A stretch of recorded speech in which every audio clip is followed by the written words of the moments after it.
Imagine stepping outside into the biting winds of a Scandinavian winter more than 1,000 years ago. The world is white, silent, and unrelenting. Snow blankets the ground, the sea is frozen over, and the bitter cold claws at your lungs with every breath you take. Now picture trying to survive not with modern jackets or central heating, but with only the resources of a Viking village, wooden houses, animal hides, preserved food that may or may not last until spring, and the strength of your community. This is not just a test of endurance, it is a question of whether you could survive at all. And the truth is, you probably wouldn't. Welcome back to Asterisk, History for Sleep Asterisk, the channel where we slow down the pace of the past and tell the stories of history in a way that helps you drift into rest. If you're new here, make sure you hit that subscribe button so you can always have calm history to fall asleep to. And let me know in the comments what parts of history you'd like me to explore next, or even when you like to listen, maybe while lying in bed or during restless nights. Your ideas help guide the stories we tell. In this video, we're going to explore the unforgiving winters of the Viking world, and why someone from today would likely not last a season in their frozen villages. We'll move slowly and carefully through each part of life: food, shelter, clothing, community, danger, and belief, painting a picture of survival against the elements, until finally we reach the spring thaw. Along the way, let your mind settle into the rhythm of history, knowing you can close your eyes whenever you wish. The story will still be here, carrying you forward. So take a breath, relax, and imagine the first snowflakes falling on a Viking settlement as the long, dark winter begins. The first frost of the season always arrived quietly, yet with a weight that everyone in the Viking village could feel deep in their bones. One morning, the grass was brittle underfoot, covered in a thin, sparkling layer of ice that cracked softly when stepped upon. The air had shifted overnight, no longer holding the mild dampness of autumn, but instead carrying with it a sharp edge, the unmistakable breath of winter. In our modern world, the sight of frost might bring to mind a brisk walk, a cup of hot coffee, or a quick retreat into a heated home. But for the Vikings, frost was not simply a fleeting inconvenience. It was a reminder of the long battle ahead, one that stretched over months of darkness, hunger, and cold. It was the opening note of a season that demanded respect and preparation. To ignore it meant certain hardship, and often death. The first frost was both feared and accepted. The villagers had spent the warmer months anticipating its arrival, working tirelessly to prepare. Grain had been harvested and stored in wooden bins. Salted fish and meat had been laid down in barrels, and firewood was stacked in great piles against the walls of houses. The frost was nature's signal that the preparations were to be tested. Once it arrived, time for gathering and storing was essentially over. The earth was hardening, the sea would soon freeze, and the days would shorten until the sun itself seemed reluctant to rise. The frost told every villager the same truth: survival from here on would depend on what had already been done. As the first white coating spread across rooftops and fields, life inside the Viking longhouse began to shift. Children were kept closer to the fire, and the warmth of the hearth became the central feature of the household. This was the season when smoke filled the air indoors, stinging eyes and clinging to clothes, yet it was the only barrier between fragile human bodies and the cold that could seep through every wall. The sound of chopping wood echoed across the settlement, a constant reminder that no amount of fuel ever seemed to be enough. Even with days spent splitting logs and gathering brush, the fire needed feeding at all hours. Those who allowed it to burn too low would feel the frost creeping inside their homes, as if the walls themselves had frozen. But more than the cold itself, it was the knowledge of how long winter lasted that weighed on the mind. This was no brief season of snow followed by mild days and sunshine. In the Viking homelands, winter stretched on relentlessly, often lasting half the year, a cycle of freezing winds and endless nights. The first frost was only a whisper compared to what was coming. Soon, snow would pile high against the doors. Storms would trap families indoors for days at a time, and the very air would seem too heavy with cold to breathe comfortably. To survive meant adjusting one's mind to the pace of the season, slow, steady, and cautious. There was no rushing through winter, no escape from its grip. For someone from our world, the first frost in a Viking village would not feel like a picturesque moment to admire. It would be a warning that every comfort you knew would be stripped away. The chill would sink into your bones, and you would quickly realize that your clothing, no matter how warm by modern standards, would not protect you against months of relentless cold. You might find yourself longing for a hot bath, an electric heater, or even something as simple as a warm pair of socks straight from a dryer. None of these existed. Instead, you would be handed heavy woolen garments and furs, their rough texture scratching against your skin. They offered warmth, but never complete comfort, and they carried the smell of the animals they once belonged to, a constant reminder that survival meant using every available resource. The village itself changed with the frost. Fields once bustling with harvest lay still and empty, now covered in frost that glistened like a false promise under the pale sun. The animals, too, were shifted into their winter routines. Cows and goats were brought into barns where they could be sheltered, though the warmth was minimal. Their breath filled the air in clouds, mixing with the sharp smell of hay and manure. Chickens clustered together, silent and restless in the cold. Every living creature adjusted in its own way, conserving energy, waiting for the return of light and warmth. And so the villagers took their cue from the animals. Work slowed, movements became deliberate, and every task was performed with the knowledge that energy must not be wasted. At night, the frost grew heavier, clinging to windows and forming thin layers of ice even on the walls inside the longhouses. The fires were tended constantly, and families huddled close together beneath layers of blankets and hides. The darkness pressed in, deep and absolute. Without the glow of electric lights, the village was illuminated only by flickering fire or the dim shimmer of the moon on snow. Silence was broken only by the wind, which whistled through cracks in the walls, or the distant howl of wolves that prowled at the edges of human settlement, emboldened by hunger. It was in these long nights that the reality of Viking winter truly set in. The frost was no longer a passing novelty. It was the constant backdrop to every moment, day and night alike. For the Vikings, the first frost marked not only the coming of hardship, but also a shift in the rhythm of life. Storytelling grew more important, with sagas and myths told aloud by the fire, filling the hours of darkness. Religion and ritual deepened as people sought meaning and comfort in the belief that the gods watched over them during these brutal months. And for all the hardship, there was a sense of community.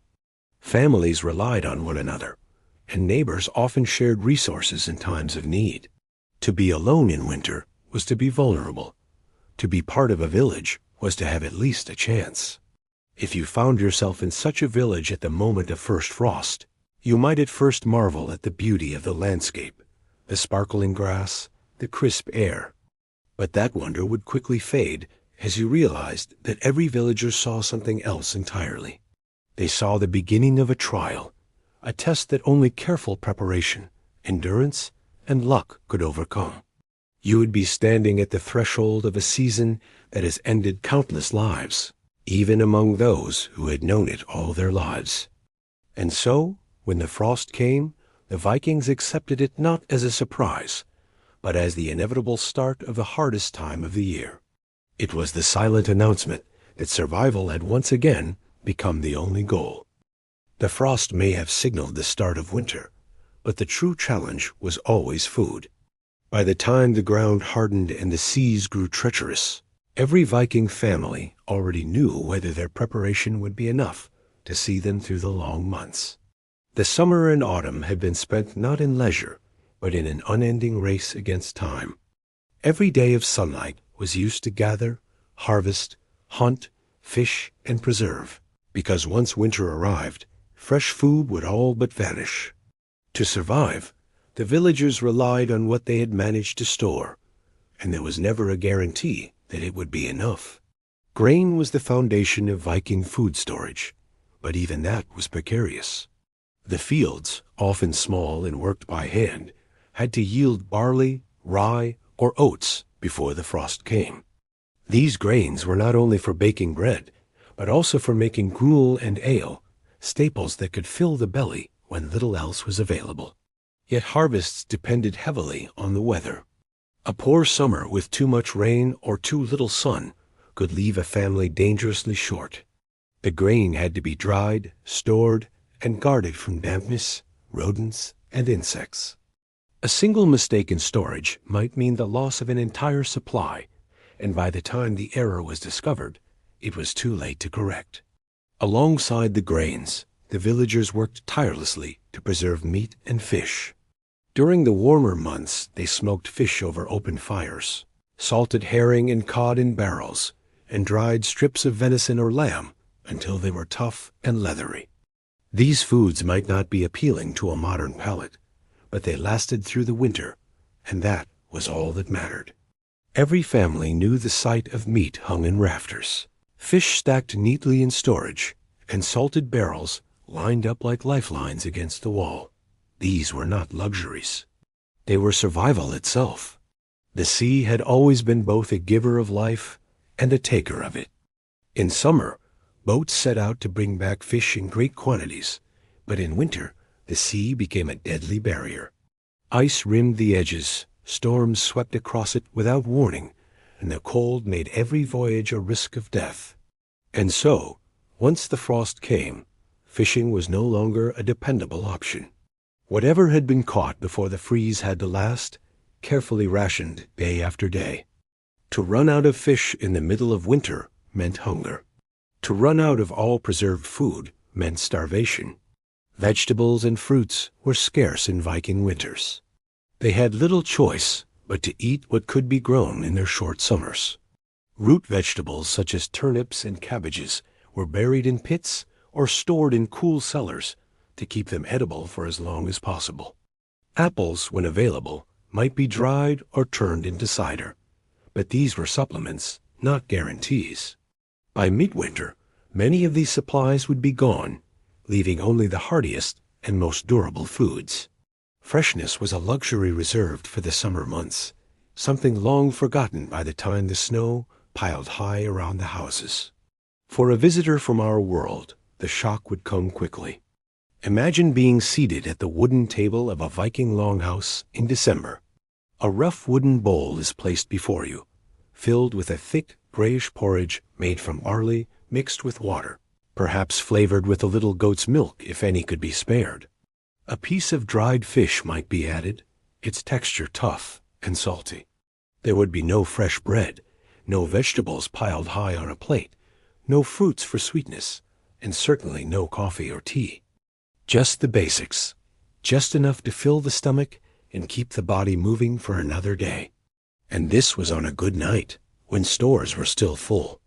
On a bad night, the bowl might contain only thin gruel, with little taste and less nourishment. Rationing became an art form during winter. Every family member, from the youngest child to the oldest elder, was given portions based not on desire, but on necessity.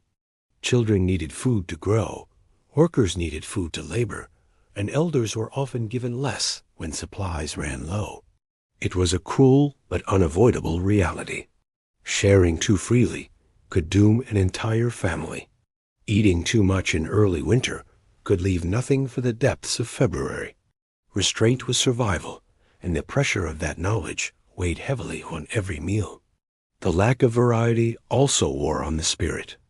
Eating the same foods day after day, often in smaller and smaller amounts, brought a monotony that tested patience and morale. The stories told around the fire were not only of gods and heroes, but of feasts and bounty, memories of harvest festivals, or dreams of spring, when fresh milk and butter would return. These stories were not idle talk, they were survival in their own way, giving hope and keeping minds from despair. Hunting was sometimes attempted in the early stages of winter, but it was unpredictable.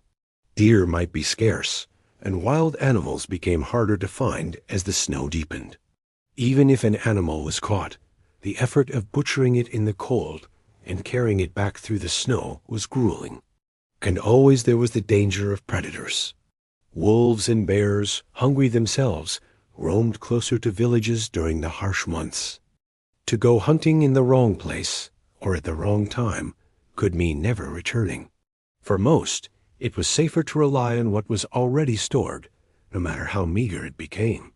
The dependence on storage also meant that feasts were rare in winter. While the Vikings were known for their great gatherings with meat, drink, and celebration, these were reserved for special occasions, and often came only when food could be spared. Winter was not a time of plenty, but of restraint. A feast in the dark months could bring joy, but it could also deplete stores dangerously. Every celebration carried with it the question, could they afford this? For someone from today, this lifestyle would feel unbearably harsh. We are accustomed to markets filled with fresh produce at all times of year, freezers stocked with endless options, and restaurants offering variety on demand. To suddenly be placed in a Viking village after the frost, with only dried fish, smoked meat, and porridge to sustain you, would be a shock not just to the body, but to the mind. Cravings for sugar, for fruit, for even the simplest variety would go unanswered for months on end. The body would weaken, and the spirit would grow weary. And yet, for the Vikings, this was simply the rhythm of life. The first frost reminded them not only of the cold, but of the dwindling options for food. Every meal became a reminder of how fragile survival was, how carefully everything had to be measured and preserved. Hunger was never far away, a silent presence in every household. And so, when frost spread across the land, it was not only the cold that people feared, it was the hunger that followed close behind. The Viking home was not built for comfort, as we imagine it today, but for survival. When the long winter set in, the walls of the longhouse became the barrier between life and death. Yet even as protection, they were far from perfect. To step inside, Viking home in the middle of winter, was not to enter a place of warmth and ease, but to trade the cutting winds and snow outside for a dim, smoky interior that was only marginally warmer, and often just as difficult to endure in its own way. For someone unaccustomed to such conditions, the shock would be immediate and unrelenting. The longhouse was the most common structure in a Viking village. Long, rectangular, and built from timber with a thatched or turf roof, it stretched like a protective shell across the frozen landscape. Its size varied. Some might house only a single family, while larger ones sheltered entire extended families, servants, and even livestock. Inside, the space was dark, with only small openings in the roof or walls to let in light and air. These openings could not be too large, or the precious heat from the fire would escape. The result was a dwelling that was dim in the day and pitch black at night, with shadows flickering across the walls as the firelight danced. The floor of the longhouse was often packed earth, sometimes covered with straw to soften the hardness and insulate against the cold ground. Along the sides, raised wooden platforms served as benches during the day and beds at night. Families slept here, layered in blankets, furs, and wool, often huddling together to share body heat. Privacy did not exist, and comfort was minimal. Yet in the depth of winter, these arrangements were the only way to retain warmth. To lie alone, separated from the heat of others, was to risk shivering through the night and waking with illness. At the center of the longhouse, the fire burned continuously, its smoke rising through a hole in the roof that was never quite large enough to let it all escape.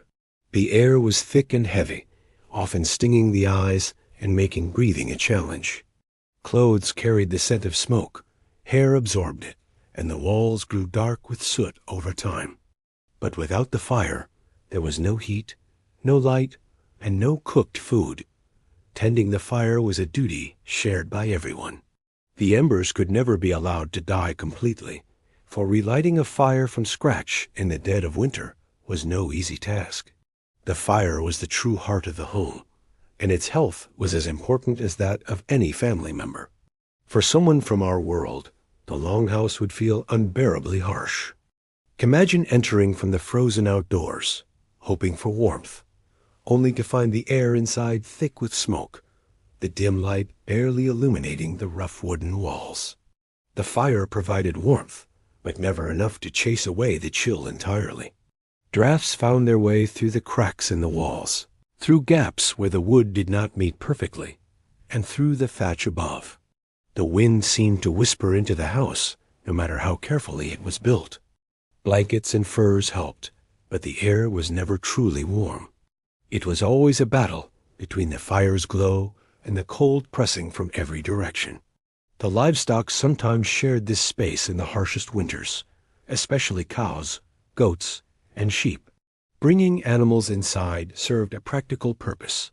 Their body heat added to the warmth of the room, and keeping them close ensured they would not freeze or starve outside. Yet this also meant the longhouse was filled not only with the smells of smoke and damp wool, but of hay, manure, and the musky scent of animals. To live through winter in such conditions meant constant exposure to odors, noise, and dirt. Cleanliness was not possible in the way we think of it today. It was a life of enduring what was unpleasant because there was no alternative. Light was another rare comfort. In the depth of winter, with the sun appearing only briefly each day, most of life inside the longhouse was lived in shadow. Torches and oil lamps provided some illumination, but they consumed resources and added even more smoke to the air. As a result, many tasks were performed by memory, touch, and habit rather than clear sight. Hands learned where tools were kept, and routines became second nature. To an outsider, the darkness would feel oppressive, but for the Vikings, it was simply the rhythm of the season. Noise inside the longhouse was constant, but muted. The crackle of the fire was ever present, joined by the murmur of voices, the occasional cry of a child, or the shifting of animals in the straw. Yet outside the walls, silence reigned, broken only by the moan of wind or the distant call of wolves.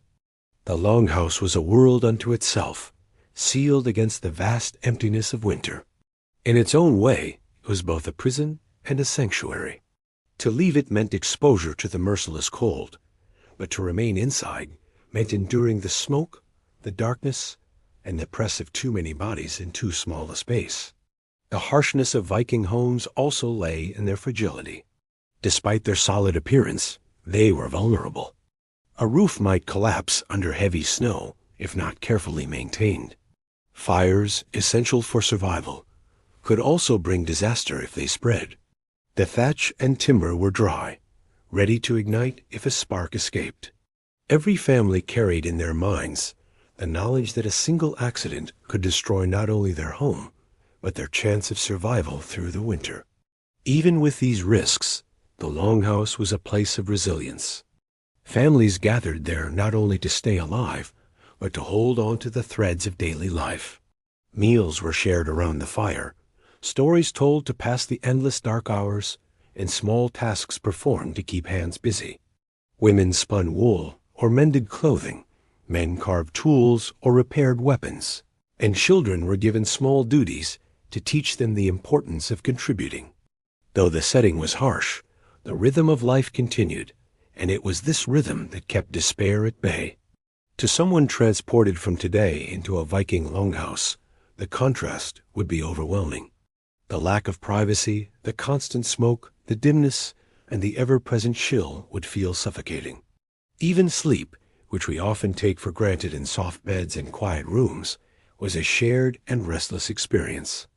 Coughs, snores, and shifting bodies filled the night, while the fire demanded tending at odd hours. Rest was never deep, never uninterrupted. Yet for the Vikings, this was the only life they knew, and they endured it with a resilience that would astonish us. The first frost outside had already begun to harden the land, but it was within these homes that the true test of winter was faced.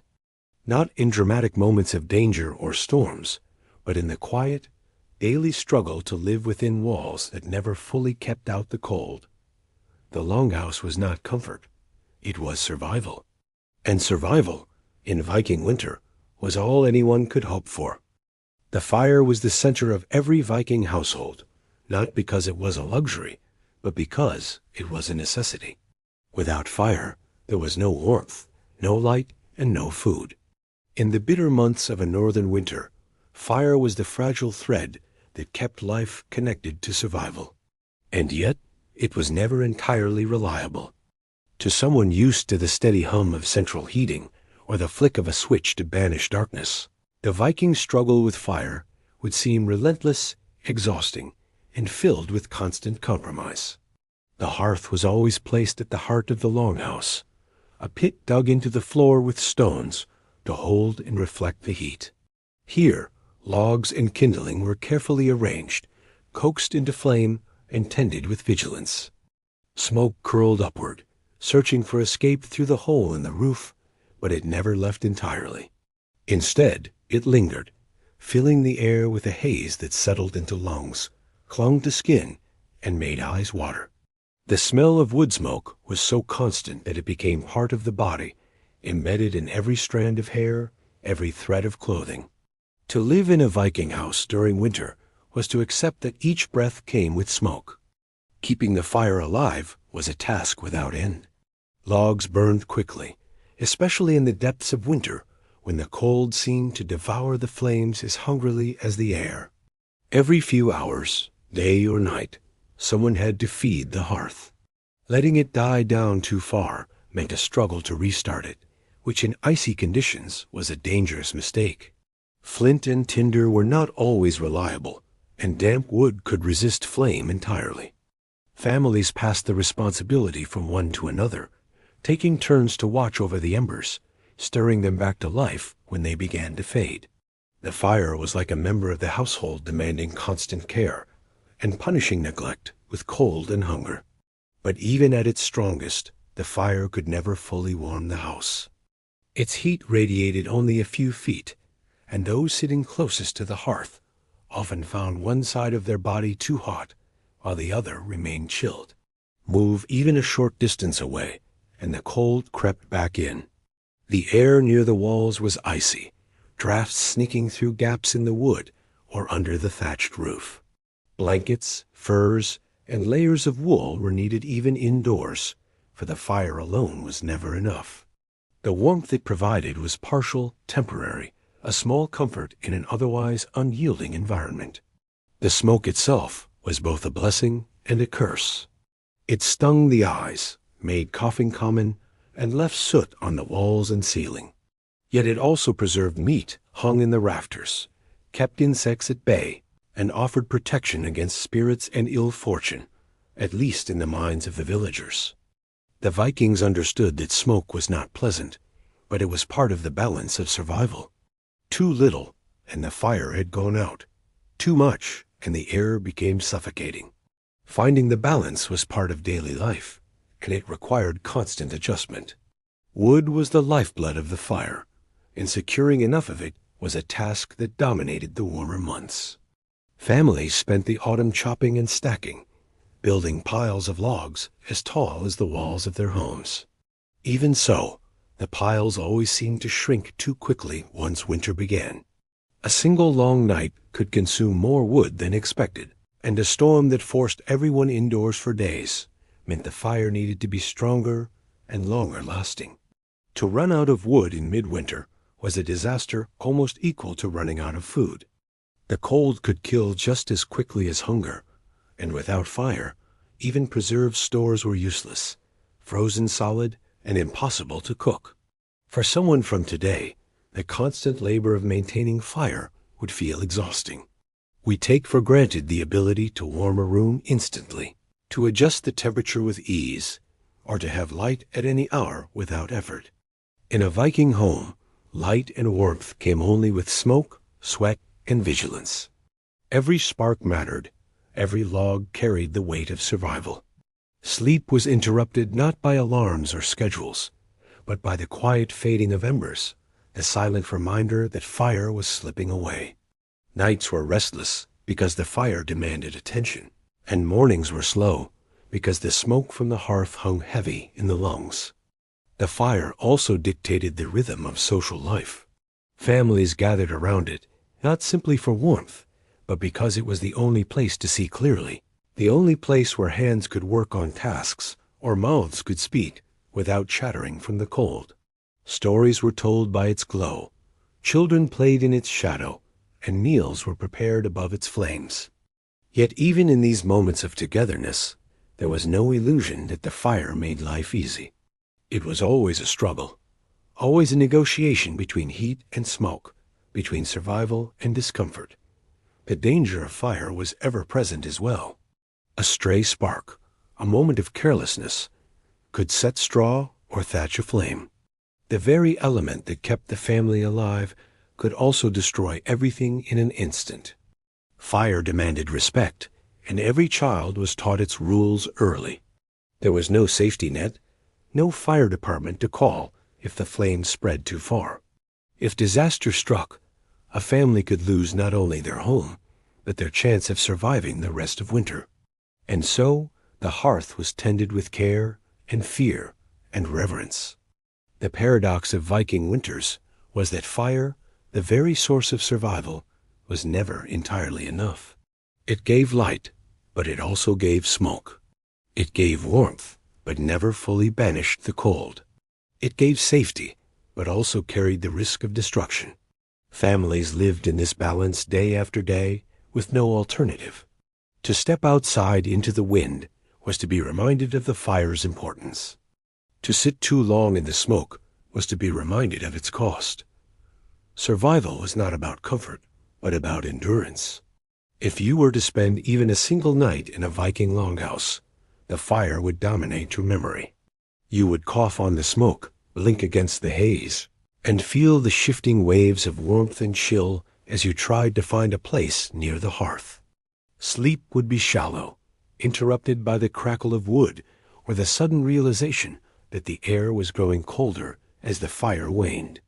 By morning, your clothes and hair would smell of smoke, your eyes would burn, and your body would ache from the cold that had crept into your bones, despite your closeness to the flame.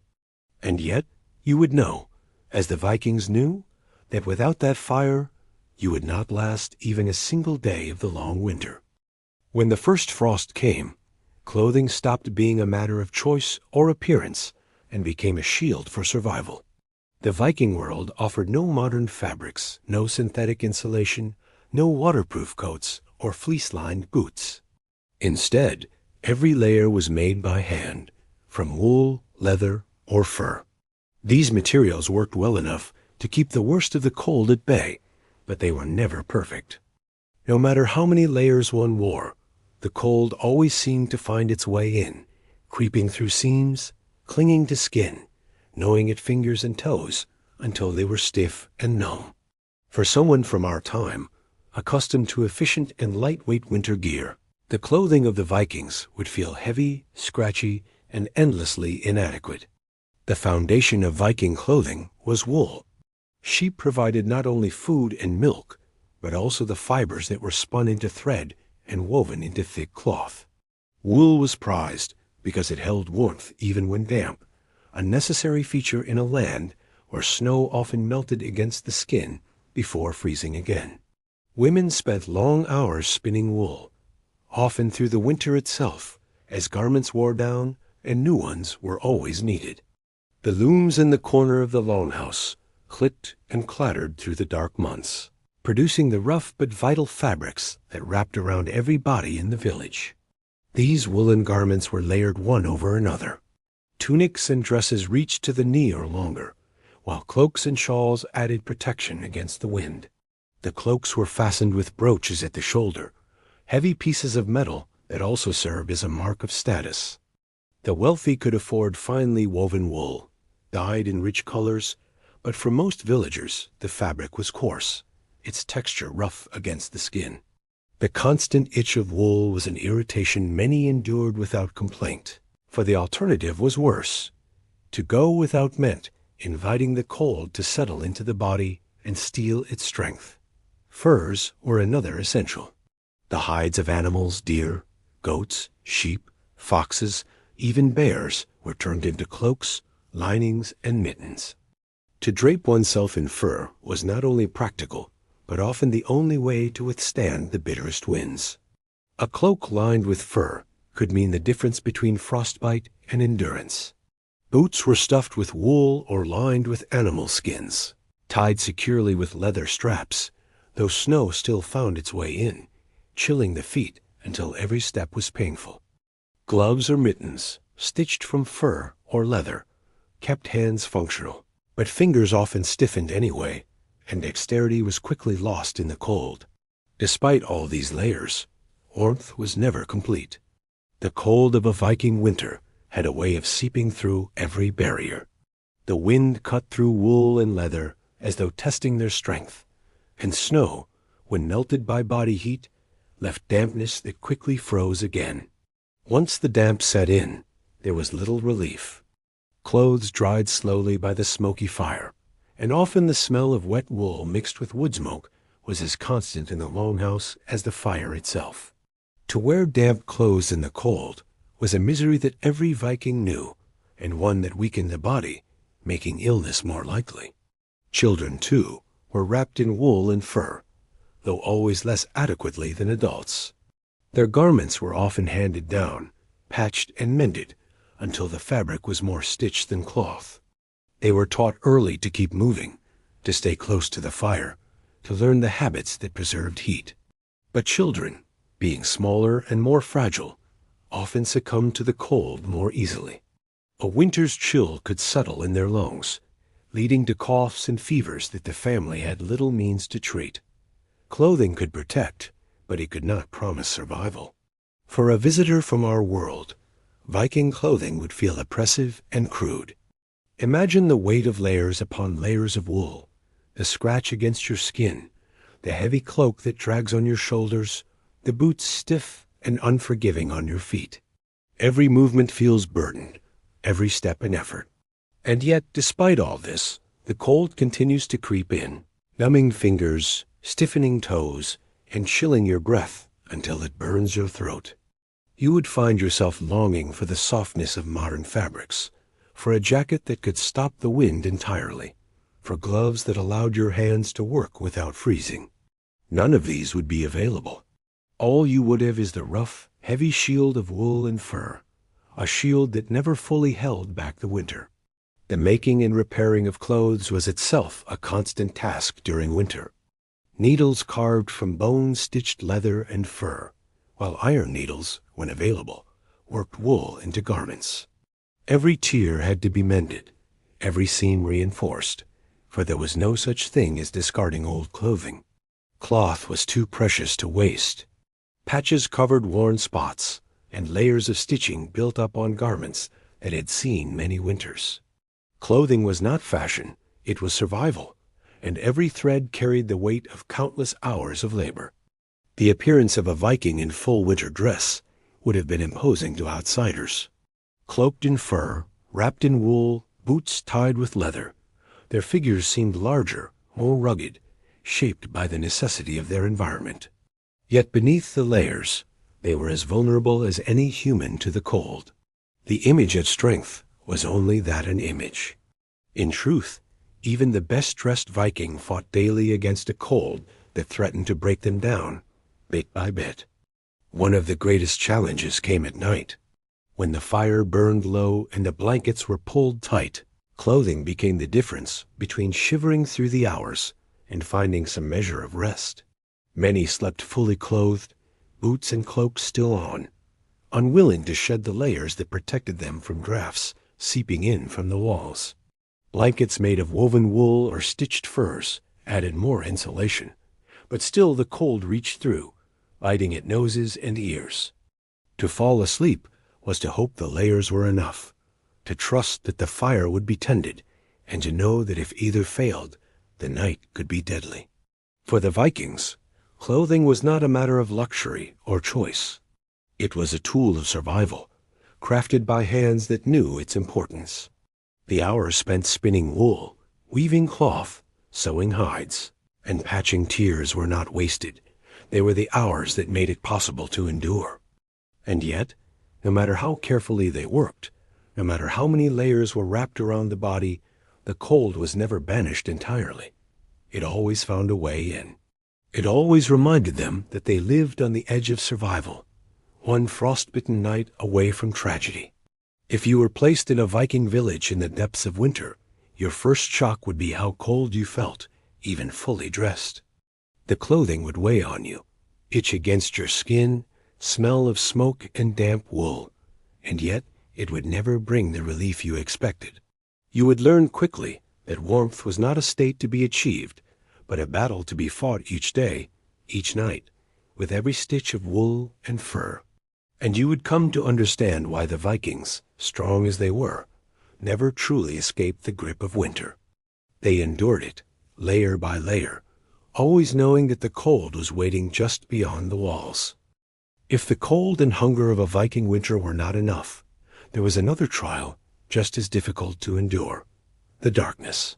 Far to the north, the sun seemed to abandon the land for months at a time, rising late in the morning, dragging itself low across the horizon, and disappearing again long before the day felt finished. At the height of winter, daylight lasted only a few hours, and even then it was weak and pale, casting more shadow than light. The rest of the time, the village was wrapped in darkness, so complete it seemed eternal. For those who had never known such a cycle, the endless night would feel unbearable, pressing down on the mind and spirit as heavily as the snow pressed down on the roofs. The darkness altered everything. Work outside became difficult, sometimes impossible. Farmers who had once tended fields or herded animals found themselves with little to do beyond feeding livestock and carrying wood. Fishing boats, when they dared leave, often set out in near blackness, guided only by memory of the shore and the stars above. Hunters who ventured into the woods had to rely on the faint glow of the moon, their eyes straining against shadows that hid both prey and predators alike. The world beyond the village was always cloaked in uncertainty, every step away from the firelight a gamble. Inside the longhouse, the darkness was less absolute, but it still ruled. The central fire gave some light, its flames flickering across the walls, but beyond a few paces the shadows thickened. Torches and oil lamps could be lit, but oil was precious, and torches consumed wood too quickly. Families saved their resources for when they were truly needed. This meant that most of life was carried out in dim light, where faces were half hidden, and work was performed by touch as much as by sight. Eyes adjusted, hands remembered, and the mind learned to accept the gloom. Still, the weight of it was felt in the spirit. Too many days without the sun left even the strongest hearts weary. The endless nights also distorted the sense of time. Without clocks, without electric lights to mimic day, people often lost track of hours. Sleep came in cycles, interrupted by the fire needing tending, or by the rhythm of the household. Some rose in what felt like morning, only to find the sky still black. Others slept too long, drifting into a lethargy that the darkness encouraged. The body, deprived of light, yearned for rest, and the line between day and night blurred until it was little more than a suggestion. For someone from our world, used to the steady rhythm of sunrise and sunset, this distortion would be deeply unsettling, leaving you disoriented and restless. The mind also suffered from the lack of light. Darkness is heavy on the spirit, and the Vikings knew this. They told stories, sang songs, and performed rituals not only to honor their gods, but to push back against despair. Around the fire, sagas were recited, long tales of heroes and ancestors, meant to remind listeners that hardship was nothing new, that they were part of a lineage that had always endured. Children listened with wide eyes. Adults let the words settle into their hearts, and elders added their own memories to the tapestry of storytelling. These moments of shared voices kept loneliness at bay, but they could not erase the deep truth. The darkness was unending, and it took its toll on every mind. Religion offered comfort as well. The gods of the Norse were seen as powerful beings who governed the world, and rituals in winter often carried themes of endurance and hope. Fires were lit in their honor, offerings were made, and prayers whispered in the dark. The villagers looked to Thor for strength, to Frey for fertility and the return of the sun, to Odin for wisdom to guide them through the hardest months. These beliefs were not idle superstition. They were anchors that kept the spirit from drifting into despair when the days seemed endless and the nights eternal. For someone transported into this world, the darkness would feel overwhelming. Imagine waking and finding the sky still black, then waiting, hours later, for a faint glow that only lasts a short time before the world sinks back into shadow. Imagine trying to cook, to sew, or to carve in this dim light, your eyes straining until they ache, your body tiring more quickly than you expect. Imagine going outside, where the only light comes from the moon reflecting on snow, the silence broken only by the crunch of your steps and the howl of wolves carried on the wind. Every part of you would long for light, for the reassurance of a sun that stayed, for the brightness of a day that never seemed to come. The psychological burden of darkness was as real as the physical burden of cold. People grew restless, irritable, or withdrawn. Children became listless, elders weary. Even strong men and women found themselves staring into the fire for long stretches, lost in thoughts they could not share. The mind, deprived of light, played tricks. Shadows seemed to move, shapes appeared in the corners of vision, and the imagination filled the dark with creatures, spirits, and fears. For the Vikings, who believed in a world rich with unseen forces, the darkness was alive. It was not emptiness, but a space filled with things beyond human sight, and this belief made it even more oppressive. Yet the Vikings endured. They learned to bend their lives around the endless night, to sleep when they could, to work when the firelight allowed, and to fill the dark hours with voices, songs, and prayers. They accepted the cycle of the sun as part of their world, even if it meant months of waiting for its return. For them, the darkness was not unusual, it was expected. For us, however, it would feel unbearable, a constant weight pressing on the mind, a reminder of how much we depend on light to feel alive. If you were to live through a Viking winter, the darkness would change you. At first, it might feel strange, even fascinating, to see the sun rise so late and set so early. But soon, the novelty would wear away, and the days would blend together into a single stretch of shadow and gloom. You would struggle to know when to wake, when to sleep, when to work, and when to rest. The fire would become your sun, the smoke your sky, and the flicker of torchlight your only guide. You would come to understand, as the Vikings did, that surviving winter was not only about enduring the cold and the hunger. It was about enduring the night itself, a night that seemed never to end. Food in a Viking village was never abundant in the way we think of it today. It was not laid out in colorful markets in every season, nor pulled fresh from shelves whenever hunger called. In winter, survival depended entirely on how well the summer and autumn had been used to gather, preserve, and store enough to last through the long, dark months. Every family knew that the food they had in their storerooms when the frost arrived was the food they must live on until spring. There were no deliveries, no last-minute purchases, and no easy rescues if the stores ran low. Preservation was not a matter of preference. It was a matter of life or death. Meat was one of the most important staples, but fresh meat could never last through the winter without spoiling. The Vikings solved this with methods that were simple but effective. Smoking was perhaps the most common. Large racks were built above slow fires, where strips of meat or fish were hung for days, sometimes weeks. The smoke curled around the food, drying it out and infusing it with a taste that was sharp, bitter, and heavy.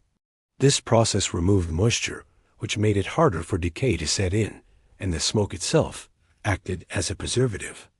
The result was meat that could last for months, though by the end of winter it was often as tough as leather and required long boiling to soften.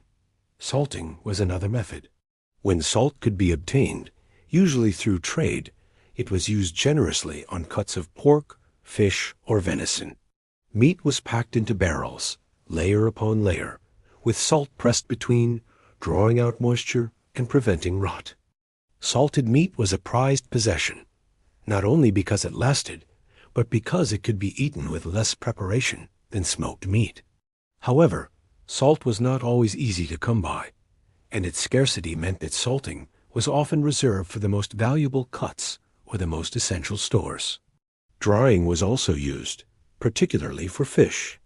Along the coasts, whole villages might be lined with racks of cod or herring, hung in the open air to dry in the sun and wind.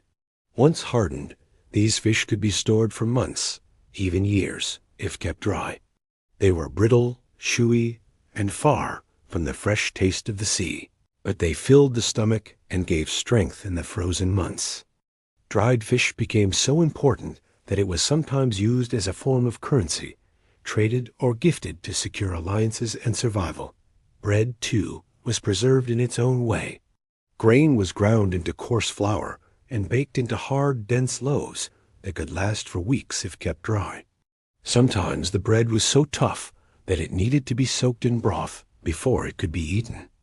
At times, bread was baked in thin, flat rounds easy to stack and store, carried into winter as a dependable, if unexciting, staple. These breads, alongside porridge made from stored grain, formed the base of meals when meat or fish supplies ran low. Every crumb mattered.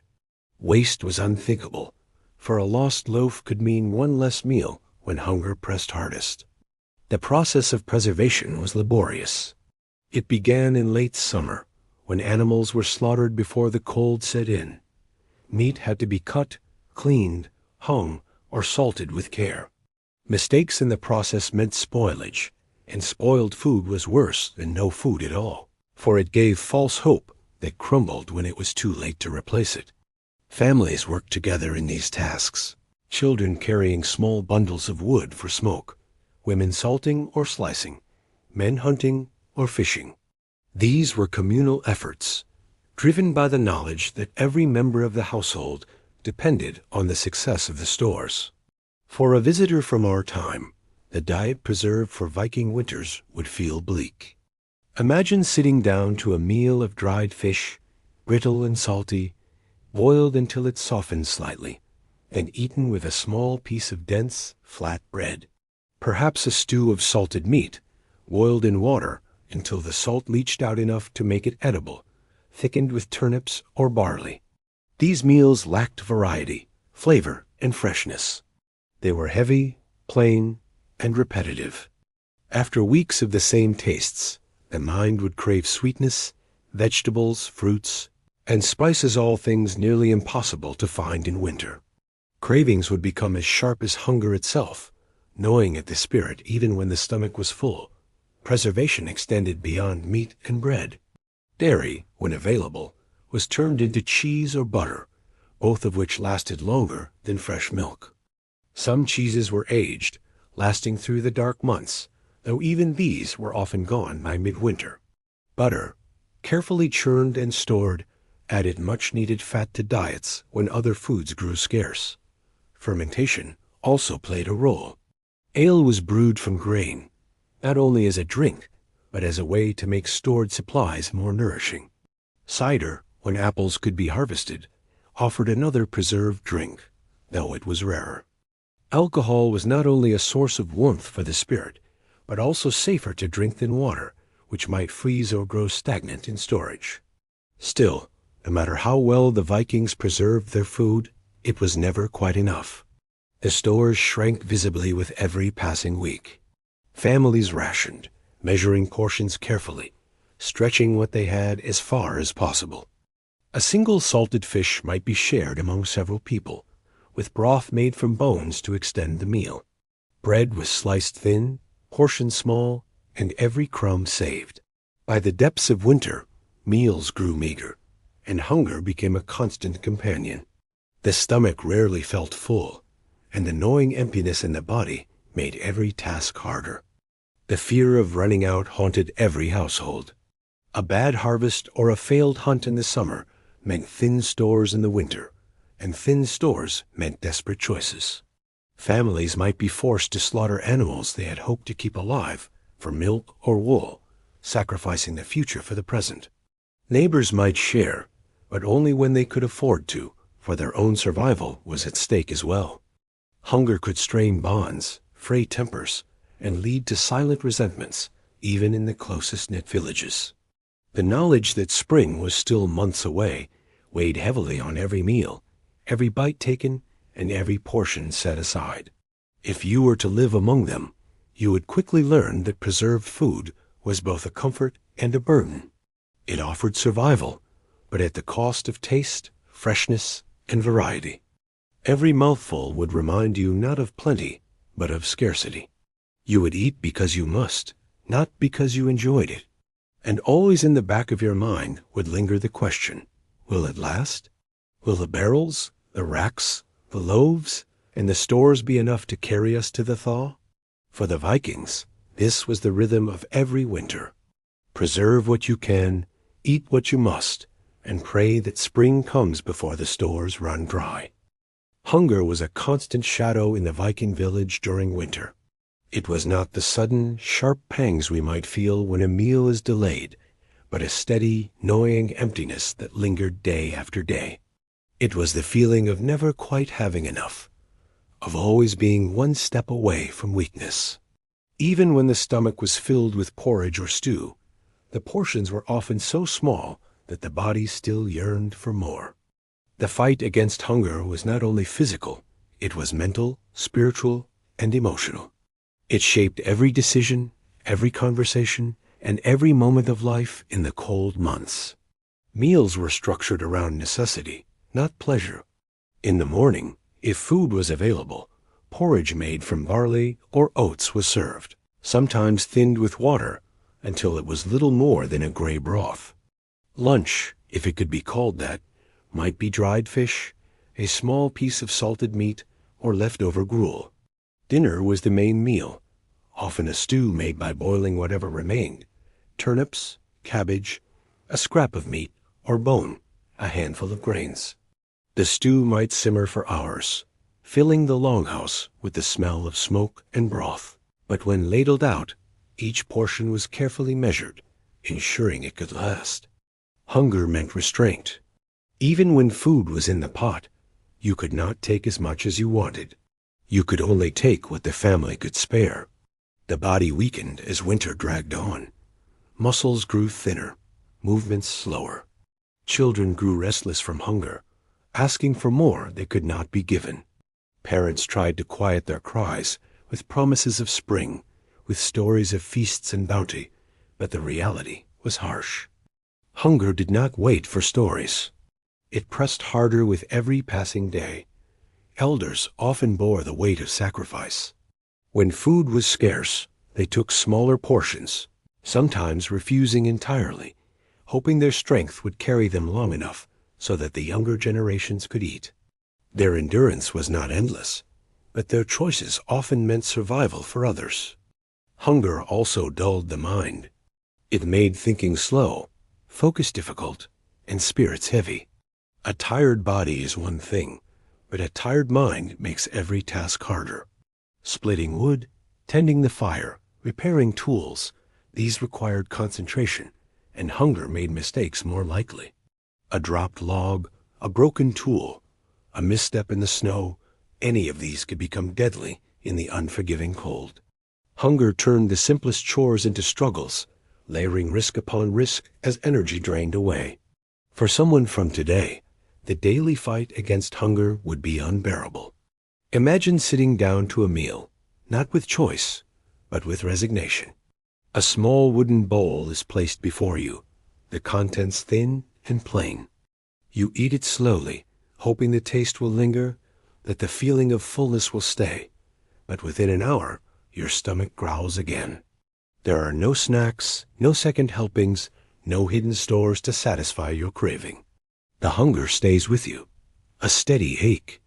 You go to bed with it, wake with it, and carry it through the day. After weeks of this, your body begins to ache, not from exertion, but from lack of nourishment. Fatigue sets in like a constant companion, and everything you do takes more effort than it should. The psychological toll was immense. Hunger breeds impatience and irritability. Tempers flared more easily when meals were small, and arguments over food were common, even among families who loved one another deeply. Parents snapped at children, siblings quarreled, neighbors grew suspicious if one household seemed to have more than another. The bonds of community were tested each winter by the silent weight of hunger. Some villages endured by sharing generously, others fractured under suspicion and envy. In either case, hunger shaped the social fabric, weaving itself into every interaction. Yet hunger also fostered creativity. With little to work with, every scrap was used. Bones were boiled again and again until they gave no more flavor. Leftovers from one meal became the base of the next. Crusts of bread were crumbled into broth to thicken it. Even the water in which food had been boiled was saved, consumed as a thin soup rather than wasted. Nothing was discarded unless it was truly inedible, and even then, animals were often given the scraps. In this way, hunger taught resourcefulness, though it was a lesson learned through hardship. The worst periods came near the end of winter, when the stores ran dangerously low. By February or March, families often knew whether they would make it to spring. Barrels that had once been full of salted fish or meat now stood nearly empty. The bread grew moldy or had already disappeared. Vegetables shriveled or froze, turning soft and unappetizing. Meals shrank to almost nothing, and hunger turned from a steady ache to a sharp, constant pain. It was in these months that starvation claimed the weak, the elderly, and the sick. Every village had its stories of winters where whole households did not survive.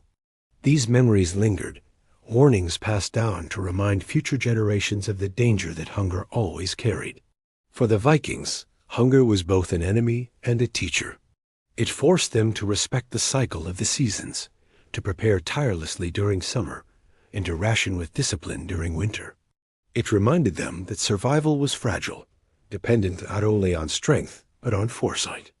Hunger could humble even the strongest warrior, for no blade or shield could fend it off. It was an enemy that crept quietly, slowly, until one day the body could no longer resist. If you were placed into this world, you would feel the truth of hunger more keenly than anything else. At first, you might marvel at the Viking resilience, at their ability to endure with so little. But after days of eating only small portions, your body would weaken. After weeks, you would feel a constant fatigue, your thoughts slower, your patience thin. After months, the very idea of a full meal would feel like a dream, a memory of another life. Hunger would become not just part of your days, but the frame through which you saw the world. Every task, every conversation, every story told by the fire would be colored by the question, how much food is left? And would it be enough? In the Viking village, hunger was not a passing discomfort, it was a constant fight.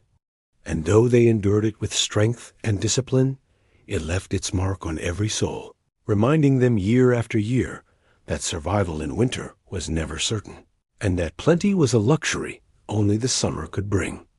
Cold and hunger alone were enough to test the strength of any Viking village, but winter carried another danger just as deadly: illness. In a world without modern medicine, even the smallest sickness could spread quickly and claim lives. A cough that lingered, a fever that burned, or a wound that refused to heal, all of these could mean death in the frozen months.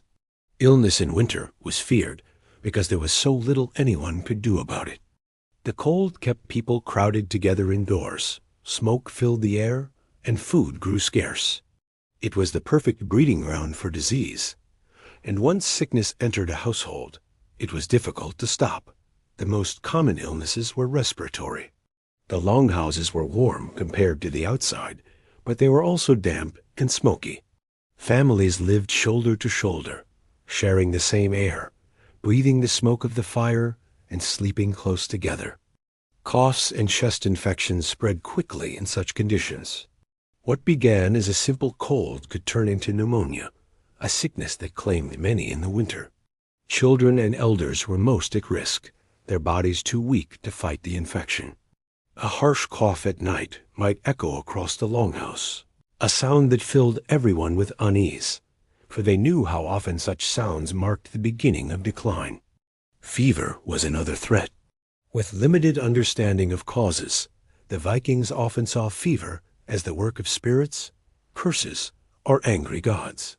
They treated it with herbs when they could, but herbs were scarce in winter. Dried plants gathered in the summer were kept for such needs, but supplies were limited, and knowledge was uneven. Some households had women skilled in healing, wise in the use of plants like yarrow or chamomile, but others had only guesswork and hope. A fever could linger for days, weakening the body until hunger and cold finished what illness had begun. For the sick, the only real medicine was rest, warmth, and luck, and none of those were guaranteed. Wounds, too, were dangerous. A simple cut from chopping wood could become infected, the skin swelling, the pain deepening, the body weakening. Without knowledge of bacteria or antibiotics, there was little anyone could do beyond washing the wound with water, binding it, and praying it would heal. Sometimes it did. Other times, the infection spread, fever followed, and death came quickly. To injure oneself in winter was to risk not only pain, but the chance of leaving the sensi household weaker when every pair of hands was needed. Stomach illnesses also occurred, often from spoiled food or unclean water. Preserved food was vital, but not every batch survived perfectly. A barrel of salted fish gone bad might not be noticed until someone ate from it, and by then it was too late. Food poisoning in the cold months could be devastating, weakening the body so badly that recovery was difficult. With little fresh food to restore strength, illness often lingered, dragging people into exhaustion. Some survived, some did not.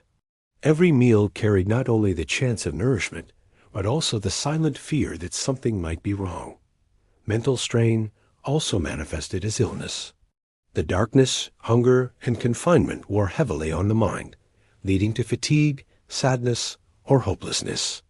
Today, we might call it depression or seasonal affective disorder, but for the Vikings, it was simply part of life. They spoke of spirits or of the heavy hand of fate pressing down. People withdrew, spoke less, or grew restless. For a community already burdened by survival, such changes in mood added another layer of difficulty. The strength of spirit was as important as the strength of the body, and when either weakened, survival grew less certain. The remedies the Vikings had were limited, but they were not without knowledge. Healers, often women, carried with them the wisdom of herbs and rituals. They brewed teas from dried plants, made poultices to soothe wounds, and whispered charms to ward off sickness. Some remedies were effective, others were hopeful gestures. Honey was sometimes used to dress wounds, and it did help against infection, though the reason was unknown to them. Warm drinks of herbs eased coughs, and rest under heavy furs gave the body its best chance. But these remedies were no guarantee. Many illnesses simply ran their course, leaving the strong alive and the weak gone. Religion also played a role in healing. Offerings might be made to the gods, asking for strength, for protection, for mercy. Charms were hung in homes, prayers spoken, rituals performed to keep illness at bay. For the Vikings, sickness was often seen as more than physical, it was spiritual, a sign that balance had been disturbed. Healing was as much about restoring harmony with the unseen world as it was about treating the body. And in a time when medicine was so limited, faith gave comfort when little else could. For someone from our world, the fear of illness in a Viking winter would be overwhelming. We are accustomed to antibiotics, to warm hospitals, to doctors and treatments that can cure most infections. To be stripped of these, to face sickness with nothing more than herbs, rest, and hope would be terrifying. Imagine the feeling of a fever creeping into your body, knowing there was no medicine to bring it down. Imagine coughing in the smoky air, chest tightening, each breath harder than the last, while those around you watched helplessly. Imagine a small cut on your hand swelling and reddening, pain growing worse each day, with no treatment but a cloth tied around it. Illness, in such a world, was not just discomfort. It was a gamble with death. The presence of sickness in winter also carried consequences for the whole community. When one person fell ill, others had to take on their work, splitting more wood, tending the fire, caring for the animals. Each missing hand made survival harder for everyone else. And when illness spread, as it often did in close quarters, entire families could be weakened at once. Villages remembered winters where sickness swept through, leaving few survivors. These memories lingered in stories, warnings of how fragile life was when faced with both cold and disease. If you found yourself in a Viking longhouse in midwinter, illness would feel like a shadow waiting in the corners. Every cough would echo louder than it should. Every fevered face would carry with it the fear of what might come next. You would understand quickly that there was no safety net, no medicine to rely on, only the hope that your body would endure. Illness was as much a part of winter as frost and darkness, and its presence was a constant reminder that survival was never guaranteed. The Vikings endured because they had to. They lived each winter knowing that illness could strike at any time, that hunger and cold weakened them, and that healing was uncertain.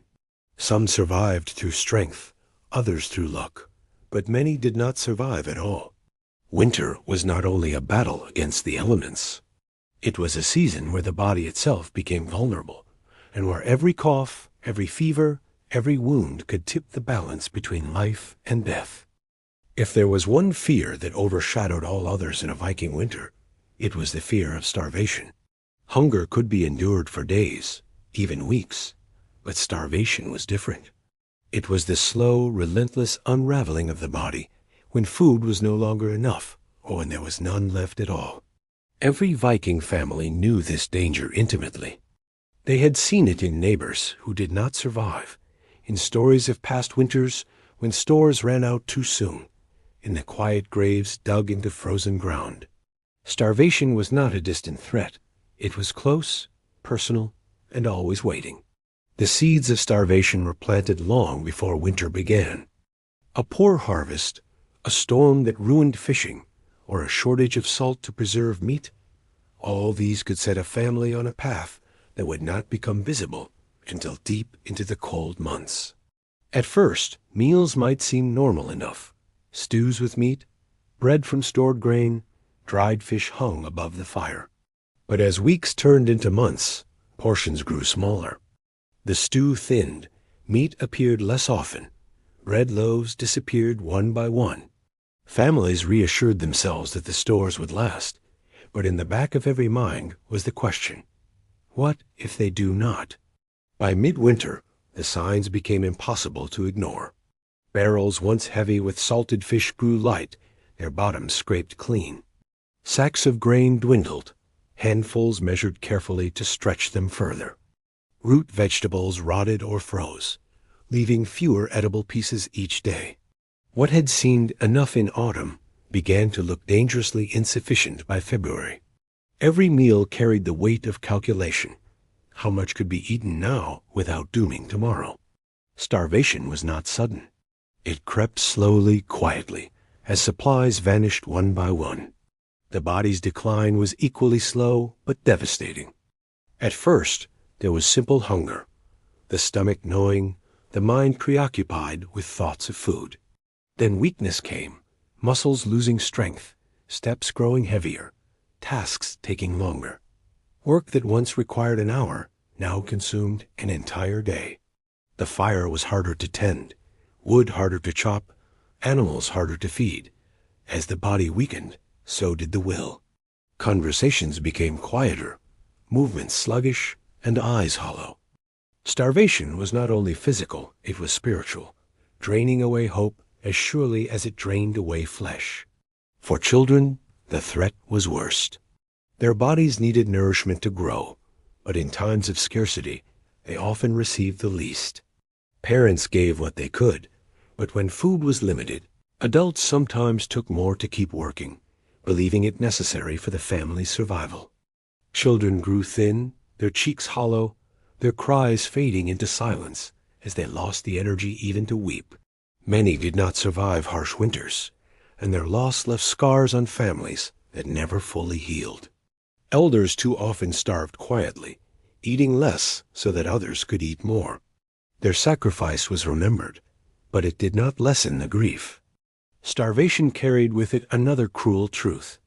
It weakened the body so much that illness became inevitable. A hungry body had no reserves, no defense. A simple fever could be fatal, a small wound deadly. The cold itself became more dangerous when the body lacked the strength to fight it. Starvation rarely killed alone.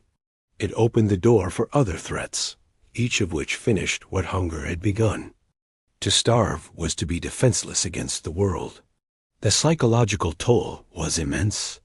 Food became the center of every thought, every conversation, every dream. Stories of past feasts were told not as entertainment, but as longing. The taste of fresh milk, the sweetness of apples, the richness of roasted meat. These were remembered like treasures, spoken of in whispers as though even the memory might bring comfort. Yet such talk was double-edged. It brought hope, but it also reminded everyone of what they lacked, of what might never come again. Starvation was not only a physical emptiness. It was a mental prison where the mind circled endlessly around the thought of food. For someone from our world, the experience would be unimaginable.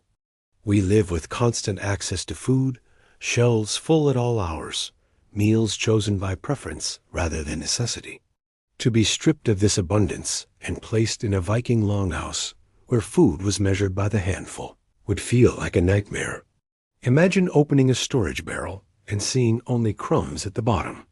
Imagine being told that this must last for days, perhaps weeks.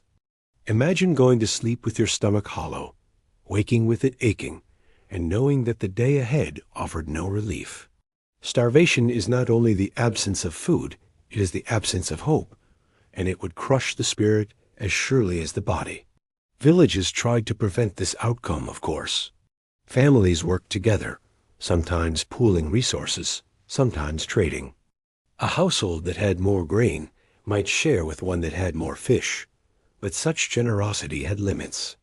When supplies ran too low, even neighbors could not spare a handful. Starvation did not only weaken bodies, it strained relationships, broke bonds, and sometimes led to theft or violence. Survival pressed people into choices they would not have made in times of plenty. The line between community and competition grew thin when food disappeared. Yet despite the threat, the Vikings endured many winters. They did so with strict discipline, with foresight, and with resilience. They learned to ration, to preserve, to sacrifice. They accepted hunger as part of life, but they fought starvation with everything they had. And when spring finally returned, bringing with it fresh grass, milk, and new harvests, the relief was profound. Those who had survived felt not only joy but reverence, as though life itself had been given back to them. But always, the memory of hunger lingered. Always, they knew that next winter might be just as harsh, just as unforgiving.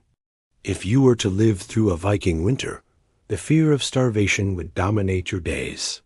You would count the meals left, measure portions with trembling hands, and wake each morning wondering if there would be enough. You would feel your body weaken, your thoughts dull, your spirit falter. And you would come to understand what the Vikings knew all too well. That winter was not simply a season. It was a test of preparation, of endurance, of will. And starvation was the most merciless judge of all. In the Viking world, no one survived winter alone. A single family, isolated in the snow and cold, faced odds so overwhelming that even the strongest could falter. It was community, the bonds between neighbors, relatives, and the entire village that made endurance possible. Winter demanded not only food, fire, and clothing, but also the strength of shared effort, shared labor, and shared hope. To live through the long darkness, people needed one another as much as they needed the stores of grain and meat hidden in their longhouses. The structure of a Viking village reflected this truth. Houses were clustered close together, not spread wide. Paths between them were worn even in snow, as people moved from one home to another, helping with chores, checking on elders, or gathering for meals. The village was not only a collection of families, but a living network where every household was linked to the others. A fire burned brighter when many tended it, and winter was fought not by individuals, but by communities that stood together. Tasks were shared, because survival was too heavy a burden for one family to carry alone. Men worked in groups to chop wood, hauling logs through the snow to pile against the walls of homes. Women gathered to spin, weave, and mend clothing, their voices rising together in song or story as their hands moved swiftly. Children carried small loads, fetched water, or tended animals, learning from an early age that their work mattered. Even elders contributed, sharing wisdom, telling tales to guide decisions, or keeping the fire when younger hands were tired.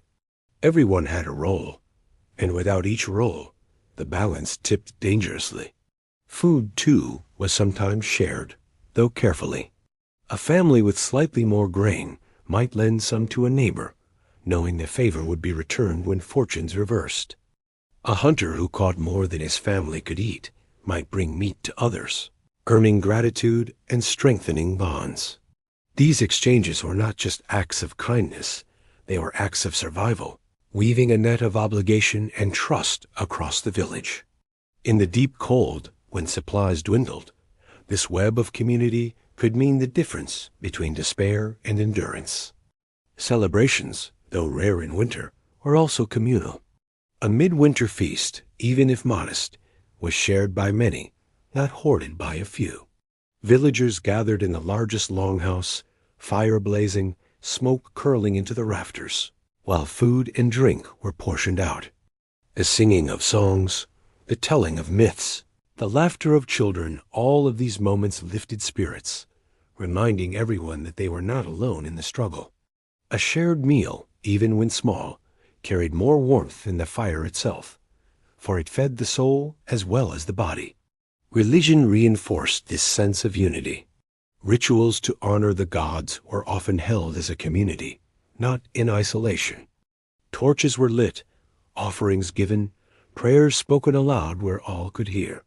The villagers believed that together they were stronger, that the gods looked kindly on a people who honored them as one. This shared faith was not only spiritual but practical. It gave the village a common purpose, something beyond survival that bound them to one another during the endless nights. For someone from today, the closeness of such a community would feel both comforting and overwhelming. We are used to distance, to privacy, to the ability to retreat behind doors and walls. In a Viking village, privacy was rare and solitude dangerous. You would be constantly surrounded by others, hearing their voices, sharing their struggles, feeling their presence. At times it might feel suffocating, but when the wind howled outside and the cold pressed against the walls, that closeness would feel like safety. The knowledge that others were fighting alongside you, that you were not alone, would be a comfort deeper than silence. Yet community was not without tension. Hunger tested generosity, and fear tested trust. When supplies ran low, suspicion could spread. Did one family hoard more than their share? Did someone take too much from the communal stores? Such questions whispered in the dark could fray the bonds that held the village together. But most of the time, people endured, choosing unity over division, for they knew that without each other, survival was unlikely. Winter demanded cooperation, and the Vikings learned this lesson so deeply that it became part of their culture. The role of community extended beyond mere survival tasks. It provided emotional support in a season that pressed heavily on the mind. Stories told in groups became more vivid, songs more uplifting, games more distracting. Children played together in the snow, their laughter carrying through the village, lifting spirits that might otherwise sink into gloom. Even grief was shared. When a life was lost, the village mourned together, offering comfort and help to those left behind. In this way, sorrow was softened by many shoulders, bearing the weight instead of one. If you were placed in a Viking village during winter, you would come to understand quickly that your survival did not rest only on your own strength. It would rest on the willingness of others to support you, and your willingness to support them in return. You would chop wood not only for yourself, but for neighbors. You would mend clothes not only for your children, but for the children of others. You would share in meals, rituals, laughter, and grief, all as part of a collective whole. You would discover that winter was not survived by individuals, it was survived by communities. In the end, the importance of community in Viking winter was not only practical, but profound. It showed that survival was more than just food and fire. It was the comfort of knowing you were not alone, the reassurance that hands other than your own were working, and the strength of voices rising together against the silence of endless nights. The cold could strip away many things, but it could not break the bonds of people who endured together. And it was in these bonds that the Vikings found their greatest weapon against the winter, the power of unity. When the snow covered the ground and the fields lay silent, the work of the Vikings did not stop. It simply changed. Winter was not a time of idleness, but a season of different tasks, ones that took place inside the longhouse or in small workshops when the weather allowed. Survival required constant effort, and while the rhythms of farming slowed, the hands of every villager stayed busy. The quiet months were filled with the work of repair, preparation, and small daily tasks that made the difference between hardship and disaster. The most constant task was tending to tools. Every family owned a small but precious set axes for chopping wood, knives for cutting meat and leather, awls and needles for stitching, and hammers for repairing frames or building small structures. These tools were not easily replaced, and winter was hard on them. Handles cracked in the cold, blades dulled from constant use, and wooden shafts warped near the fire. Men spent long hours sharpening, sanding, and reinforcing what they had. A well-kept tool could last through many winters, but one neglected might break at the worst possible moment. To lose an axe in the middle of winter meant more than losing a piece of wood. It meant risking the fire that kept the family alive. Woodworking was another vital activity. With the fields frozen, men carved and shaped wood into new handles, bowls, spoons, and even furniture. The dark hours gave time for crafting that the busyness of summer often left unfinished. A father might carve a new sled for hauling firewood, while the son whittled small toys from scraps of wood to keep younger children entertained. These creations were not luxuries, they were necessities, born from the need to replace what wore out or broke under constant use. Women worked tirelessly as well. Winter was the season of spinning and weaving, as wool gathered in summer was transformed into thread and then into fabric. Looms stood in corners of the longhouse, the clatter of their frames echoing softly in the smoky air. Clothing wore thin during the harsh months, and every family needed new garments, blankets, or repairs to keep the cold at bay. Women's hands rarely rested, moving steadily from task to task, spinning wool into thread, weaving cloth, stitching garments, patching tears, and sewing hides. Their labor clothed the family, and without it, survival would be nearly impossible. Leatherwork was another constant task. Boots and gloves, lined with fur and patched with care, needed reinforcement. The snow and damp wore them down, and without strong footwear, even stepping outside to fetch water could become dangerous. Men and women both stitched leather, using bone needles and sinew threads, their work steady and precise. Each stitch mattered. A seam that held could keep frostbite away. A seam that failed might mean the loss of toes or fingers in the cold. Children had their tasks as well, though smaller. They fetched kindling, carried water in buckets carved from wood, or fed scraps to the animals. Their laughter might ring through the longhouse at times, but they were not free from responsibility. Winter was a season that taught even the young that every effort mattered. A child who kept the fire alive or helped mend clothes was contributing to the survival of the family as much as an adult. These tasks also prepared them for the future, when they would carry the full weight of responsibility themselves. Repair was perhaps the defining theme of winter work. Everything wore down, everything needed fixing. Roofs sagged under heavy snow, walls shifted in the wind, sleds broke, ropes frayed. Each problem had to be addressed quickly, for delay meant greater danger. Men climbed to clear snow from rooftops, hammered boards into weakened walls, and patched leaks with whatever materials they could spare. There was no luxury of waiting for spring. Winter demanded constant vigilance and immediate solutions. Animals required care too, and this was daily work. Cows, goats, and sheep had to be fed and watered, even when snow made reaching them difficult. Hay that had been gathered in summer dwindled steadily, each forkful tossed into the stalls a reminder of how quickly supplies vanished. Water froze in troughs, so it had to be broken or carried in from inside. Animals were as vital to survival as people, providing milk, wool, hides, and even warmth when housed nearby. Their care was as important as tending the fire, and neglect could cost dearly. Even in the stillness of winter, hunting and trapping were attempted when possible. Men set traps for small animals like rabbits or foxes, their pelts useful for clothing, and their meat an occasional addition to the diet. Larger hunts were rare, for the snow made travel difficult and predators more dangerous, but some families risked it. These hunts required preparation-sharpened spears, repaired bows, arrows fletched by hand in the dim firelight. Whether successful or not, the effort reflected the constant need to seek out every possible resource.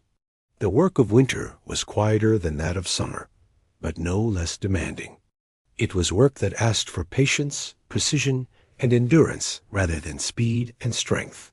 The dark hours stretched long, and tasks filled them one after another, keeping hands moving and minds occupied. For the Vikings, this rhythm was a comfort as much as a necessity. To sit idle was dangerous, for it allowed despair to creep in. Work, even the smallest repair, gave purpose and reminded everyone that survival was built from countless small acts of labor. For someone from our world, these winter tasks would feel endless and exhausting. We are used to machines, to quick fixes, to replacements bought with ease. In a Viking longhouse, nothing could be replaced easily. Every object was precious, every tool irreplaceable, every garment stitched and restitched until it could hold no longer. You would spend hours each day on chores you had never considered: breaking ice from buckets, feeding animals by hand, patching seams by firelight, sharpening blades over and over. The monotony might wear on you, but for the Vikings, it was life. Each act of maintenance was a shield against the chaos that winter threatened to unleash. The steady hum of winter work filled the longhouse with sound, the scrape of knives on wood, the beat of hammers, the rhythm of the loom, the murmur of voices sharing stories, while hands never paused. This was not wasted effort. It was the heartbeat of survival, the quiet labor that kept the cold at bay. And when spring finally came, those who had endured knew it was not only fire, food, and clothing that had carried them through. It was the endless, patient work of winter itself. In the long, dark stretch of winter, when hunger gnawed and the cold pressed in from every wall, faith and ritual became lifelines for the Viking people. Survival was not only about food, fire, and clothing, it was also about hope, and hope found its roots in religion. The Norse gods were ever present in the minds of the villagers. Thor's hammer, Odin's wisdom, Frey's fertility, and Freya's protection were invoked in whispers and in gatherings, Their names carried on the smoke of fires into the frozen night. In these beliefs, people found strength to endure what seemed unbearable, a sense that they were not alone in their struggle. The gods of the Norse were not distant beings of perfection. They were close to the world, flawed, fierce, and deeply human in their struggles. To the Vikings, this made them relatable. Thor fought giants as men fought hunger. Odin sought wisdom as villagers sought survival, and Frey ensured fertility of fields and livestock as families prayed for their herds to last through the cold. Rituals held during winter tied daily hardship to these divine stories, creating a bridge between human endurance and cosmic order. To make offerings was to ask for aid, but it was also to reassure oneself that the hardship had meaning, that it was part of a larger cycle overseen by powers greater than any storm. In the depth of the season, the most significant ritual was Yule. This midwinter festival marked the darkest days of the year, when the sun seemed weakest and the world most vulnerable to frost and shadow. Families and entire villages gathered together, bringing what little they could spare to share.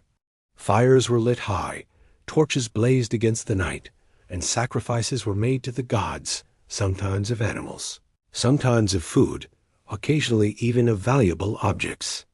These offerings were acts of faith, asking the gods to turn the tide, to bring the sun back stronger, and to bless the months ahead with survival and renewal. Yule was not only about sacrifice. It was also about joy, a defiance of the darkness. Stories were told with greater vigor, songs were sung louder, dances were performed despite the cold. Drinking and feasting, though modest compared to times of plenty, were done with a spirit of gratitude. Even in hunger, people found ways to celebrate, for celebration itself was a kind of sustenance. To share laughter in the darkest days was to remind themselves that despair was not absolute, that joy could still burn even when the world outside seemed frozen in silence. Smaller rituals took place throughout the winter as well. Farmers whispered prayers to Frey, asking for fertile fields once the thaw came. Women spoke charms over their children, protecting them from illness. Warriors made silent oaths by the fire, swearing strength to Thor for courage in the face of hardship. Healers used herbs not only for their physical qualities, but also as part of rituals, believing that words and gestures added power to medicine.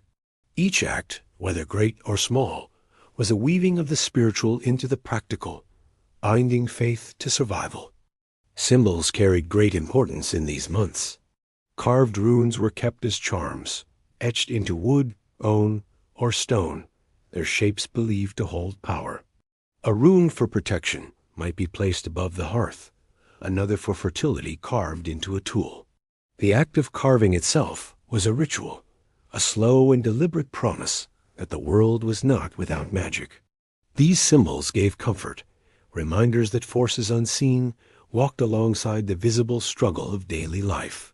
For someone from today, the reliance on ritual and belief might seem strange, yet in the context of a Viking winter, it becomes clear. Imagine the endless nights, the hunger that did not lift, the fear of illness and death always near. In such conditions, practical tasks could only do so much. The mind needed hope, something beyond the physical, something to cling to when logic gave no comfort. Ritual gave structure to fear. Faith gave meaning to suffering. The gods gave faces and stories to the unseen forces of nature, turning chaos into something that could at least be spoken to, bargained with, and honored. Religion also reinforced the bonds of community. A ritual was rarely done alone. Villagers gathered together, their voices rising as one, their offerings made collectively. In these moments, isolation melted and unity grew. To honor the gods together was to face winter together, to share the burden and strengthen the spirit. The collective nature of these practices reminded every individual that their struggle was not theirs alone, but part of a shared endurance that stretched across the entire village. At the same time, rituals were deeply personal. A mother sitting by the fire at night, whispering to Freya for the health of her child, or a hunter calling to Odin before stepping into the snowy woods. These acts carried private meaning. Each person found ways to weave their own fears and hopes into the fabric of belief. The gods were both universal and personal, vast powers who shaped the world, yet close enough to hear the plea of one shivering villager. The importance of hope cannot be overstated. Without it, the darkness of winter could overwhelm even the strongest. Belief in the gods and in the cycles of nature gave reassurance that winter would end, that the sun would return, that life would renew. This hope sustained people as much as food or fire. It gave them strength to rise each morning, to tend the animals, to split wood, to mend clothing, to do all the small tasks that survival demanded. Hope was a fuel, invisible but vital, and religion provided it in abundance. If you were placed in a Viking village in the dead of winter, you would feel the pull of these rituals immediately. At first, perhaps, you might see them as gestures, simple customs with no effect on the biting cold. But as days stretched into weeks, as hunger wore at you and darkness pressed down, you would find yourself drawn to them. You would stand by the fire during Yule, listening to chants rising with the smoke, and feel the warmth of voices carrying against the night. You would touch a carved rune and feel its promise of protection. You would whisper a prayer to gods you barely knew, simply because it gave you a spark of strength to face another day. In the end, the role of religion and ritual in Viking winters was not about miracles or dramatic rescues. It was about endurance. It was about keeping the spirit alive when the body was tested, about finding meaning in hardship, and about weaving hope into the long fabric of dark nights. The gods may not have banished the snow or filled the storerooms, but belief in them filled hearts with courage. And sometimes, courage was the only thing that stood between survival and despair. In the Viking village, survival through winter was never the work of warriors alone. It was the combined labor of every person, men, women, and children, that kept the community alive through the long, dark months. While sagas and histories often sing of raiders, kings, and battles, the quiet endurance of women and children in the household was just as vital, if not more so, during winter. Without their constant labor, their patience, and their sacrifices, the fires would have gone out, the food would not have stretched, and the village itself might not have endured. The longhouse, in many ways, was the domain of women. They were the keepers of the hearth, the managers of stores, and the weavers of warmth. Each day in winter, women rose early, even before the faint light of the sun, to tend the fire. They stirred the embers, added wood, and coaxed flame into life again. Without this act, the longhouse would chill quickly, its walls unable to hold the warmth through the night. The hearth was more than a fire pit, it was the heart of survival, and women kept it beating. Food was also under their care. Women oversaw the storerooms, measuring grain, portioning meat, and deciding how much could be used in each meal. These choices carried enormous weight. Too much generosity early in the winter could mean starvation later. Too much strictness could weaken the family, leaving them vulnerable to illness. Women balanced these decisions daily, carrying on knowledge passed from their mothers and grandmothers. They knew how to stretch a pot of stew to feed, many how to use bones and scraps until nothing more could be taken, how to thicken broth with a handful of grain so that it felt filling even when it was not. Their wisdom in these matters often made the difference between endurance and disaster. Clothing, too, was largely the work of women. The long months of darkness became seasons of weaving and sewing, as wool gathered in summer was transformed into garments. Every stitch mattered. Every layer of fabric stitched into a cloak or blanket carried the weight of survival. Women spun thread by the firelight, wove fabric on looms, and patched garments until they were more repair than cloth. Children were often dressed in hand-me-downs, patched and mended year after year, each garment bearing the marks of countless repairs.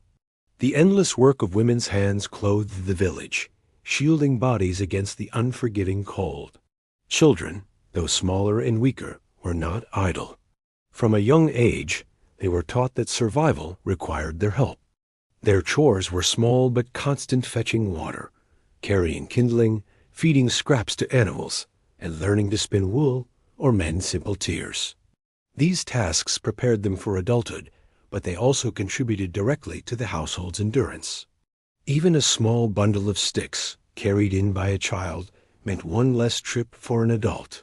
Children also learned by watching and listening, absorbing the rhythms of work, the rules of rationing, the rituals of prayer. In this way, winter was both a season of survival and of education. Yet children also brought something beyond labor. They brought life. Their laughter, their play, their questions gave light to the dark months. In the dim interior of the longhouse, their games with carved wooden toys or their songs sung in high voices reminded the community that hope and future still existed. Elders told stories not only for entertainment, but to teach the children, ensuring that the history and wisdom of the people would not be lost. In their presence, the weight of winter was softened, for they embodied the promise that life would continue beyond the snow. Women bore perhaps the greatest weight of sacrifice. When food ran short, they often ate less to feed their children. When clothing was scarce, they gave the best garments to husbands who worked outdoors or to the young whose bodies could not endure the cold. Their lives were a quiet pattern of giving, their endurance carried silently. Rarely celebrated in sagas, these sacrifices nonetheless formed the foundation of survival. For every warrior who returned from a raid, there were women who had kept the home alive through winters of hunger and cold. Elders, too, had their roles, and women often bore these into their later years. They became storytellers, healers, and guides. Their knowledge of herbs, of rituals, of the right way to preserve food or mend a cloak was shared with younger generations. Even when their bodies grew too weak for heavy labor, their voices carried wisdom that could save lives. Their presence reminded the community of continuity, of lessons learned from past winters, of the strength that had carried ancestors through harsher trials.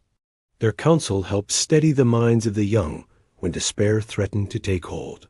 For someone from today, stepping into this world would be eye-opening. We live in a society that often separates work into categories of importance, valuing some over others. In a Viking winter, every task carried equal weight, whether it was chopping wood, stirring a pot, or stitching a seam. You would watch children hauling wood with red cheeks and small hands, their efforts met with encouragement rather than dismissal. You would understand quickly that survival was not the work of heroes alone, but of every member of the household, from the youngest to the oldest. The psychological weight was great, especially for women. They bore responsibility not only for their own survival, but for that of their families. Every decision about food, every fire tended, every garment patched, carried the knowledge that failure could mean death for those they loved. And yet, they carried these burdens with resilience, balancing care with strength, endurance with sacrifice. The children watched and learned, taking into themselves the lessons of responsibility, patience, and labor that would shape them into adults who could endure the same trials. In this way, the role of women and children in Viking winter was not simply supportive, it was central. They kept the fire burning, the food rationed, the clothing patched, the spirits lifted. Without them, the warriors and farmers would have returned to cold homes, empty storerooms, and despair. With them, the longhouse remained alive, even in the darkest nights. Their contributions, though quiet, were the threads that wove survival together. If you found yourself in such a home, you would see their labor everywhere in the warm cloak draped across your shoulders, in the bowl of stew portioned carefully before you, in the patched blanket that kept the draft away as you slept. You would hear it in the laughter of children playing with simple toys, in the stories told by an elder woman spinning wool, in the steady hum of work around the fire. And you would realize that winter survival was not the story of warriors braving the storm, but of women and children carrying the community through the silence of snow and the weight of darkness, season after season. The Viking winter was not only a struggle of body, but also a struggle of the mind. The endless cold, the lingering hunger, the silence outside, and the monotony of tasks inside all weighed heavily on the spirit. Even with community and ritual, the months of darkness brought with them a sense of isolation that was difficult to bear. The village might be filled with people, the longhouse crowded with family, yet the feeling of being cut off from the world beyond the snow was inescapable. This isolation was as much an enemy as frost or hunger, creeping into thoughts, settling into hearts, and testing the endurance of every soul. For much of the winter, the land outside was impassable. Snow piled high, storms swept across the fields, and ice blocked rivers and seas. Journeys to other villages became rare, often impossible. Trade slowed, news ceased, and the horizon shrank until the world felt no larger than the cluster of homes gathered around a frozen shoreline or buried valley. To live in such a place meant accepting that for months there would be no visitors, no travel, no escape. The world beyond might as well have disappeared. This narrowing of life brought with it a heavy stillness, a quiet that pressed on the mind. Inside the longhouse, the closeness of others could not always chase away this feeling. Families shared everything: space, food, labor, even the air they breathed. Privacy was nearly non-existent, and the smoke-filled room could feel as confining as a prison. Tempers sometimes flared. Small arguments, sparked by fatigue or hunger, grew larger in the confined space. A misplaced tool, an extra portion of food taken, a careless word, any of these could cause tension. In such close quarters, there was no walking away, no solitude to cool tempers. Every word lingered. Every mood affected the group. Isolation from the outside world combined with the crowding inside to create a pressure that wore on the mind. The darkness itself deepened this strain. Days blurred into nights, time lost its rhythm, and a lack of light dulled the spirit. Without the sun to anchor the hours, people often felt adrift. The body longed for rest, even when it had rested enough, and fatigue became constant. Sadness crept in, a weight that had no clear cause, but was always felt. For the Vikings, this heaviness might have been explained as spirits or fate pressing down, but today we recognize it as the toll of months without light. Depression, hopelessness, and despair were as real as hunger or cold, and they were just as dangerous. Dreams took on greater importance during these months, for they seemed to connect people to something beyond the confines of the longhouse. Dreams were often shared aloud, their meanings discussed by the fire. A hopeful dream might lift spirits, while a dark one might spread unease. The mind, restless in confinement, filled the night with visions. These dreams were shaped by hunger, by fear, by longing, and by the endless darkness pressing on closed eyes. They gave shape to the emotions that were otherwise hard to speak. Children, with their play and laughter, softened this mental burden somewhat. Their games and songs provided breaks from monotony, moments of joy that lightened the atmosphere. Storytelling also served as a balm. The sagas of gods and heroes were told and retold, filling the darkness with voices, reminding listeners that hardship was part of the human story. To hear of Thor battling giants, or of wise Odin sacrificing for knowledge, gave meaning to their own struggles. These stories lifted spirits, even when hunger and cold dragged them down. Yet even with these comforts, the mental strain was inescapable. Elders grew weary, their eyes distant, as though waiting for spring they might never see. Parents worried constantly, the weight of responsibility pressing on them without relief. Warriors who faced battle without fear sometimes found themselves unsettled by the silence, the stillness, the unchanging dark. The strength needed to endure winter was not only physical, it was emotional, spiritual, and mental. Those who could not bear it sometimes faded, withdrawing into themselves until their bodies followed. For someone from our world, this mental trial would be perhaps the hardest of all. We are used to variety, to light at flick of a switch, to entertainment that fills empty hours, to connection with distant places through voice or image. To have all of this stripped away, to sit for months in the same dim room, with the same people, doing the same tasks, would feel unbearable. The silence would press down, the darkness would confuse, the monotony would dull the mind. Restlessness would rise, but there would be nowhere to go, no escape from the cycle. You would understand quickly how the Vikings, for all their strength, still struggled under the heavy weight of isolation. The community helped, but it could not erase the strain entirely. Winter was a time of waiting, and waiting itself is a trial. Each day was endured, not lived in the way summer allowed. Each night was passed, not celebrated. The mental toll was as much about time as it was about hunger or cold. Time stretched endlessly, each day blending into the next, the horizon of spring always just out of reach. Endurance meant not only surviving physically, but also finding ways to keep hope alive when the days offered little change. Rituals, storytelling, and work all served this purpose, giving shape and meaning to days that might otherwise feel empty. A new garment finished, a story retold, a prayer whispered. All these were victories against despair. They did not banish the isolation, but they gave the mind something to hold. Without them, winter could consume even the strongest spirit. With them, people managed to endure, to keep going, to hold on until the thaw.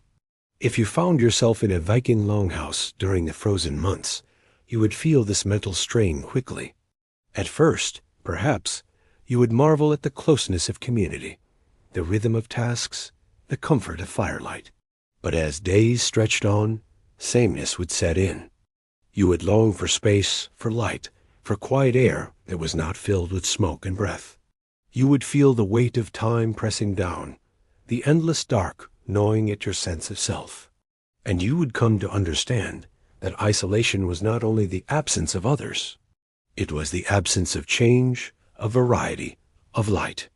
It was the mind trapped as surely as the body, waiting for the return of the sun.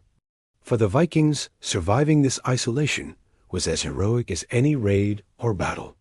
It was an invisible war, fought within the mind, carried silently in the heart, endured through patience, ritual, and sheer will. It was proof that survival in winter was never just about fire and food. It was about holding on to oneself when the darkness pressed hardest, about keeping the spirit alive when the world seemed determined to smother it. And in this quiet endurance, the Vikings showed a strength that was every bit as fierce as their swords and shields. As if cold, hunger, and darkness were not enough, the Viking winter carried other dangers that stalked the edges of human settlement. Nature itself pressed in, and the animals of the north, wolves, bears, and other wild creatures, were as much a part of the season as the snow and ice. In the depth of winter, when food was scarce for men and beasts alike, predators grew bold, wandering close to villages in search of a meal. To survive, the Vikings had to remain vigilant, for the line between safety and danger was as thin as the firelight that flickered around their longhouses. Wolves were perhaps the most constant threat. In summer, they roamed the forests and highlands, keeping their distance from humans. But in winter, hunger drove them closer. Their howls carried through the frozen air, echoing across valleys and forests, a sound that made even the bravest pause. At night, the noise of a wolf pack circling the edge of a settlement was enough to still every voice in the longhouse. People knew what it meant. Predators were near, and they were watching. Livestock was often the first target. A goat left untended, a cow weakened by cold, a horse unable to fight back, these were easy prey. But wolves, desperate and starving, could also threaten people, especially those caught alone in the snow. The Vikings did not view wolves only as beasts. In their myths, Wolves carried symbolic weight. The great wolf Fenrir, destined to swallow Odin at the end of days, was the most feared creature in their lore. The howls of wolves in winter were reminders not only of hunger, but of the power of chaos and destruction lurking beyond human control. To hear them in the night was to feel the presence of both nature's threat and myth's warning, blending fear of the real with fear of the divine. Bears were less frequent, but no less dangerous. In summer and autumn, they foraged in forests, but in winter they slept in dens. Yet sometimes hunger or disturbance woke them, and a bear roused from its sleep was unpredictable and deadly. A bear's strength was unmatched, and even a group of men with spears faced danger in confronting one. To stumble upon a bear in winter, hidden in its lair beneath snow and branches, was a nightmare scenario. While rare, the stories of such encounters lingered in memory, passed down as warnings. In a world where weapons were simple and armor scarce, facing a bear was a test that could end in tragedy. Other dangers came from smaller creatures. Foxes and wildcats might raid food stores if left unguarded, slipping into barns or storerooms. Birds of prey threatened chickens when they were let outside. Even rats and mice, drawn by the warmth and food of the longhouse, could cause havoc, spoiling grain, gnawing at ropes, or spreading disease. These smaller threats were less dramatic than wolves or bears, but in a winter where every scrap of food mattered, they could be just as deadly in their own way. The environment itself was another predator. Ice broke underfoot, sending the unwary into freezing water. Snowdrifts concealed pits and rocks, turning a simple walk into a dangerous gamble. Blizzards erased paths, leaving travelers disoriented and lost within steps of their own homes. The cold itself could kill silently, numbing fingers and toes, slowing breath, sapping life before a person realized the danger. To venture outside the circle of firelight was to risk facing not only wolves, but the land itself, which seemed to hunt those who underestimated it. For someone from today, these dangers would feel overwhelming. Imagine standing at the edge of a dark forest, hearing the long, low howl of wolves echo through the night, knowing that beyond the trees, a hungry pack is watching. Imagine walking through snow that rises past your knees, only to feel the ground give way as you sink into icy water. Imagine stepping outside in the gray light of dawn and finding the tracks of an animal larger than yourself circling the barn. In such moments, you would realize that the modern comforts of fences, lights, and safety measures were luxuries absent in the Viking world. In winter, humans were not masters of their environment. They were prey as often as they were hunters. The Vikings prepared as best they could. Fires were kept burning at the edge of settlements to deter predators. Spears and axes were kept near doors, ready in case an animal broke through. Hunters laid traps for wolves, though a desperate pack could overwhelm even the strongest defenses. Children were warned never to wander alone, and women moving between houses often traveled in pairs. Livestock was kept indoors or in barns built against the walls of longhouses, their presence not only useful for warmth, but also for protection. These measures helped, but they could never eliminate the danger entirely. The myths and stories told in winter reflected these fears. Wolves, bears, and monstrous beasts appeared again and again in sagas, not just as creatures of the wild, but as symbols of the forces that threatened human life. In telling these tales, the Vikings gave shape to the dangers outside their walls, acknowledging their presence, but also reminding themselves of the courage required to face them. Storytelling was both entertainment and warning, a way of preparing the mind for what might lurk just beyond the firelight. Despite these threats, the Vikings respected the animals of winter as much as they feared them. Wolves and bears were seen as fierce, powerful, and worthy of reverence. Their strength was admired, their endurance respected. In hunting them, people sought not only meat or furs, but also a measure of that strength for themselves. To wear a wolf pelt or bear skin was not just practical, it was symbolic, a sign that one had faced the wild and survived. The balance between fear and respect shaped the way the Vikings lived alongside these creatures, never underestimating them, never dismissing their power. If you found yourself in a Viking winter, you had come to see the night differently. Every sound outside the longhouse would carry meaning: the crack of a branch, the crunch of snow, the distant howl. You would sleep lightly, ears attuned to noises that might signal danger. You would learn to scan the snow for tracks, to keep a spear close at hand, to never step into the forest without caution. And you would feel, as the Vikings did, that the wild world was not separate from your own. It pressed in on every side, reminding you that survival was a fragile thing, always threatened by the creatures that shared the land. In the end, the dangers of wolves, bears, and the winter wilderness were part of the same truth the Vikings lived every year: that nature was never fully tamed. Winter stripped away the illusions of safety and comfort, showing humans their true place in the balance of the world. To endure was to respect that balance, to defend against it, and to live with the knowledge that danger was never far. And so in every howl of the wolf, in every shadow cast by firelight, the Vikings heard not only threat, but also the reminder that survival was a constant fight, fought not only against cold and hunger, but against the living wild itself. By the time winter reached its deepest point, when food stores dwindled and hunger pressed heavily, many Viking families looked outward for survival. Preparation could carry a village far, but not always far enough. A poor harvest, failed hunts, or spoiled stores could leave people desperate. In those moments, the Vikings turned to what had always been part of their way of life trade, and when that failed, raiding. Winter was a season of endurance, but it was also a season of choices, and sometimes those choices carried risk beyond the cold.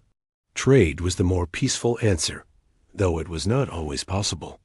When paths were clear and weather allowed, families traveled to nearby villages with what they could spare: furs, hides, dried fish, or crafted tools. In exchange, they sought grain, salt, or other necessities. Such exchanges were often modest, but they made the difference between survival and starvation. A barrel of dried fish from the coast could feed a farming family inland. A bundle of woolen cloth could secure meat from a hunter's catch. These trades strengthened ties between villages, reminding everyone that survival was not just an individual task, but a regional one. Yet trade in winter was fraught with danger. Snow-covered paths were difficult, storms could strike suddenly, and predators stalked the forests. A journey that might take only hours in summer could stretch into days when snow was deep and rivers frozen. To leave the village was to risk not returning, and only the strongest and most determined attempted it. Still, when hunger clawed at home, the risk seemed worth it. The choice was often between braving the wilderness for trade or waiting for starvation within. For those who lived closer to the sea, winter brought a different form of trade. Along frozen coastlines, ships were pulled ashore and sometimes used as shelters, but when conditions allowed, they could still sail. Short journeys across calmer waters were attempted, carrying goods between settlements. Salt, always in demand, was one of the most valuable items, traded for food or hides. Even in the heart of winter, the sea was a road connecting villages, though it was a road lined with storms and icy waves that could claim lives as easily as wolves or cold. When trade failed, or when desperation grew too great, raiding became the alternative. Though we often imagine Viking raids as grand summer expeditions across oceans, the truth is that smaller raids sometimes occurred closer to home, driven by the need to survive harsh winters. A family with no food might take from a neighbor. A village on the brink of starvation might strike another for supplies. These were not celebrated raids of wealth and plunder, but acts of survival carried out with grim necessity. For those on the receiving end, they were tragedies, reminders that in winter, even neighbors could become enemies. The Vikings were not blind to the moral weight of such actions.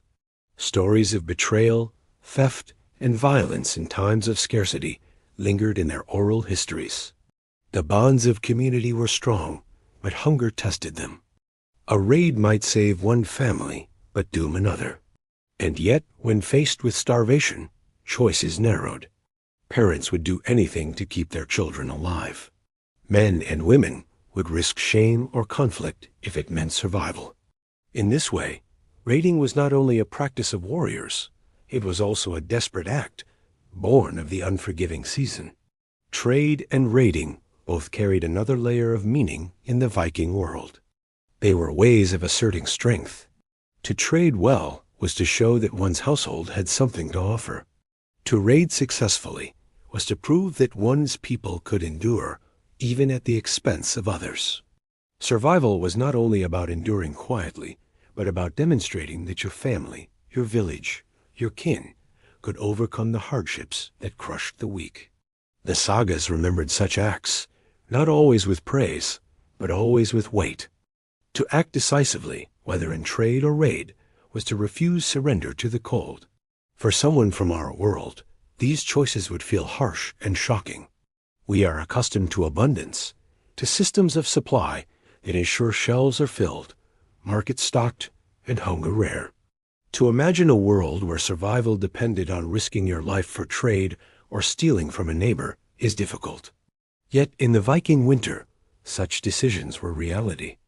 Imagine leaving your home with only a sled of furs, trudging through snow for days to reach another settlement, your life depending on whether they have food to spare. Or imagine standing by the fire as your family shivers, knowing there is food in the next village, but only if you are willing to fight for it. The weight of these choices would crush many of us. For the Vikings, it was simply part of the rhythm of winter survival. There were also larger raids, planned before winter began. Some communities sent warriors out in autumn, before the frost locked the land, to seize supplies from others and bring them back. These raids were risky, but if successful, they filled storerooms with enough to last. The fame of such actions spread, carried in stories that mingled necessity with heroism. Yet even here, the reality was grim. These raids were not only about wealth or glory, they were about feeding families, ensuring children survived until spring. Behind the tailies of swords and shields lay the quiet truth of hunger. The desperation for supplies also shaped alliances. Villages sometimes pledged mutual support, agreeing to share resources in winter, knowing that together they might endure where alone they would falter. These alliances were not always equal stronger communities, often demanded loyalty or service in exchange for aid. Still, they offered a chance at survival, and many accepted the terms. Winter reshaped the politics of the Viking world, forging bonds through both generosity and force, through both trade and raiding. The season was as much about human relationships as it was about snow and ice. If you were to live in this world, you would quickly feel the weight of scarcity pressing choices upon you. Each empty barrel, each shrinking pile of wood, each thin meal would remind you that survival could not rely only on what was at hand. You would look to neighbors, to distant villages, to any chance of gaining what was needed. Trade would feel like hope, a chance to endure together. Raiding would feel like despair, a choice made when all others failed. And in both, you would see the truth of Viking winter, that survival demanded not only endurance but action, sometimes harsh, sometimes desperate, always shaped by the unforgiving season. In the end, trade and raiding were two sides of the same coin. Both were ways of reaching beyond the walls of the longhouse, of seeking what the village could not provide alone. Both carried risks, both tested the bonds between people, and both revealed the harshness of life in the north. Winter did not forgive weakness, and so the Vikings learned to seek strength wherever they could find it in barter, in alliance, in violence, and in the choices that determined who lived to see the spring. After months of snow, hunger, and darkness, the arrival of spring in the Viking world felt like awakening from a long, exhausting dream. It did not come suddenly, with warm breezes and green fields, but slowly, cautiously, almost shyly. At first, the days grew a little longer. The sun lingered in the sky for moments more each evening, its light striking the snow with a sharper brilliance. The air still held its bite, but beneath it, there was a change, an almost imperceptible softness that told the villagers' winter's grip was loosening. This shift was small, yet it carried enormous weight. It was hope made visible. The snow melted gradually, first in patches where the sun struck most directly, then in streams trickling down from the hills. These trickles grew into rivulets, and soon the frozen rivers began to crack and stir. The sound of water moving again, after months of silence, was like music, a reminder that life was returning to the land. For the Vikings, who had endured endless stillness, these signs filled the heart with relief. Children splashed in puddles, elders lifted their faces to the sun, and even the weary found new energy in the promise of change. Animals felt it too. Cows lowed as they were let from the barns into fields still half buried in snow, but warming under the sun. Goats leapt, sheep bleated, chickens clucked eagerly as they scratched at thawing earth. For months they had been kept close, eating through the stored hay and grain, their presence a burden as much as a blessing. Now they were free to graze again, to provide milk and eggs with new abundance. The return of fresh dairy was one of the first tangible gifts of spring, filling meals with nourishment long absent in winter. The land itself responded in slow but steady waves. Buds appeared on trees, shy green shoots pushed through the soil, and the smell of damp earth replaced the dry scent of smoke and snow.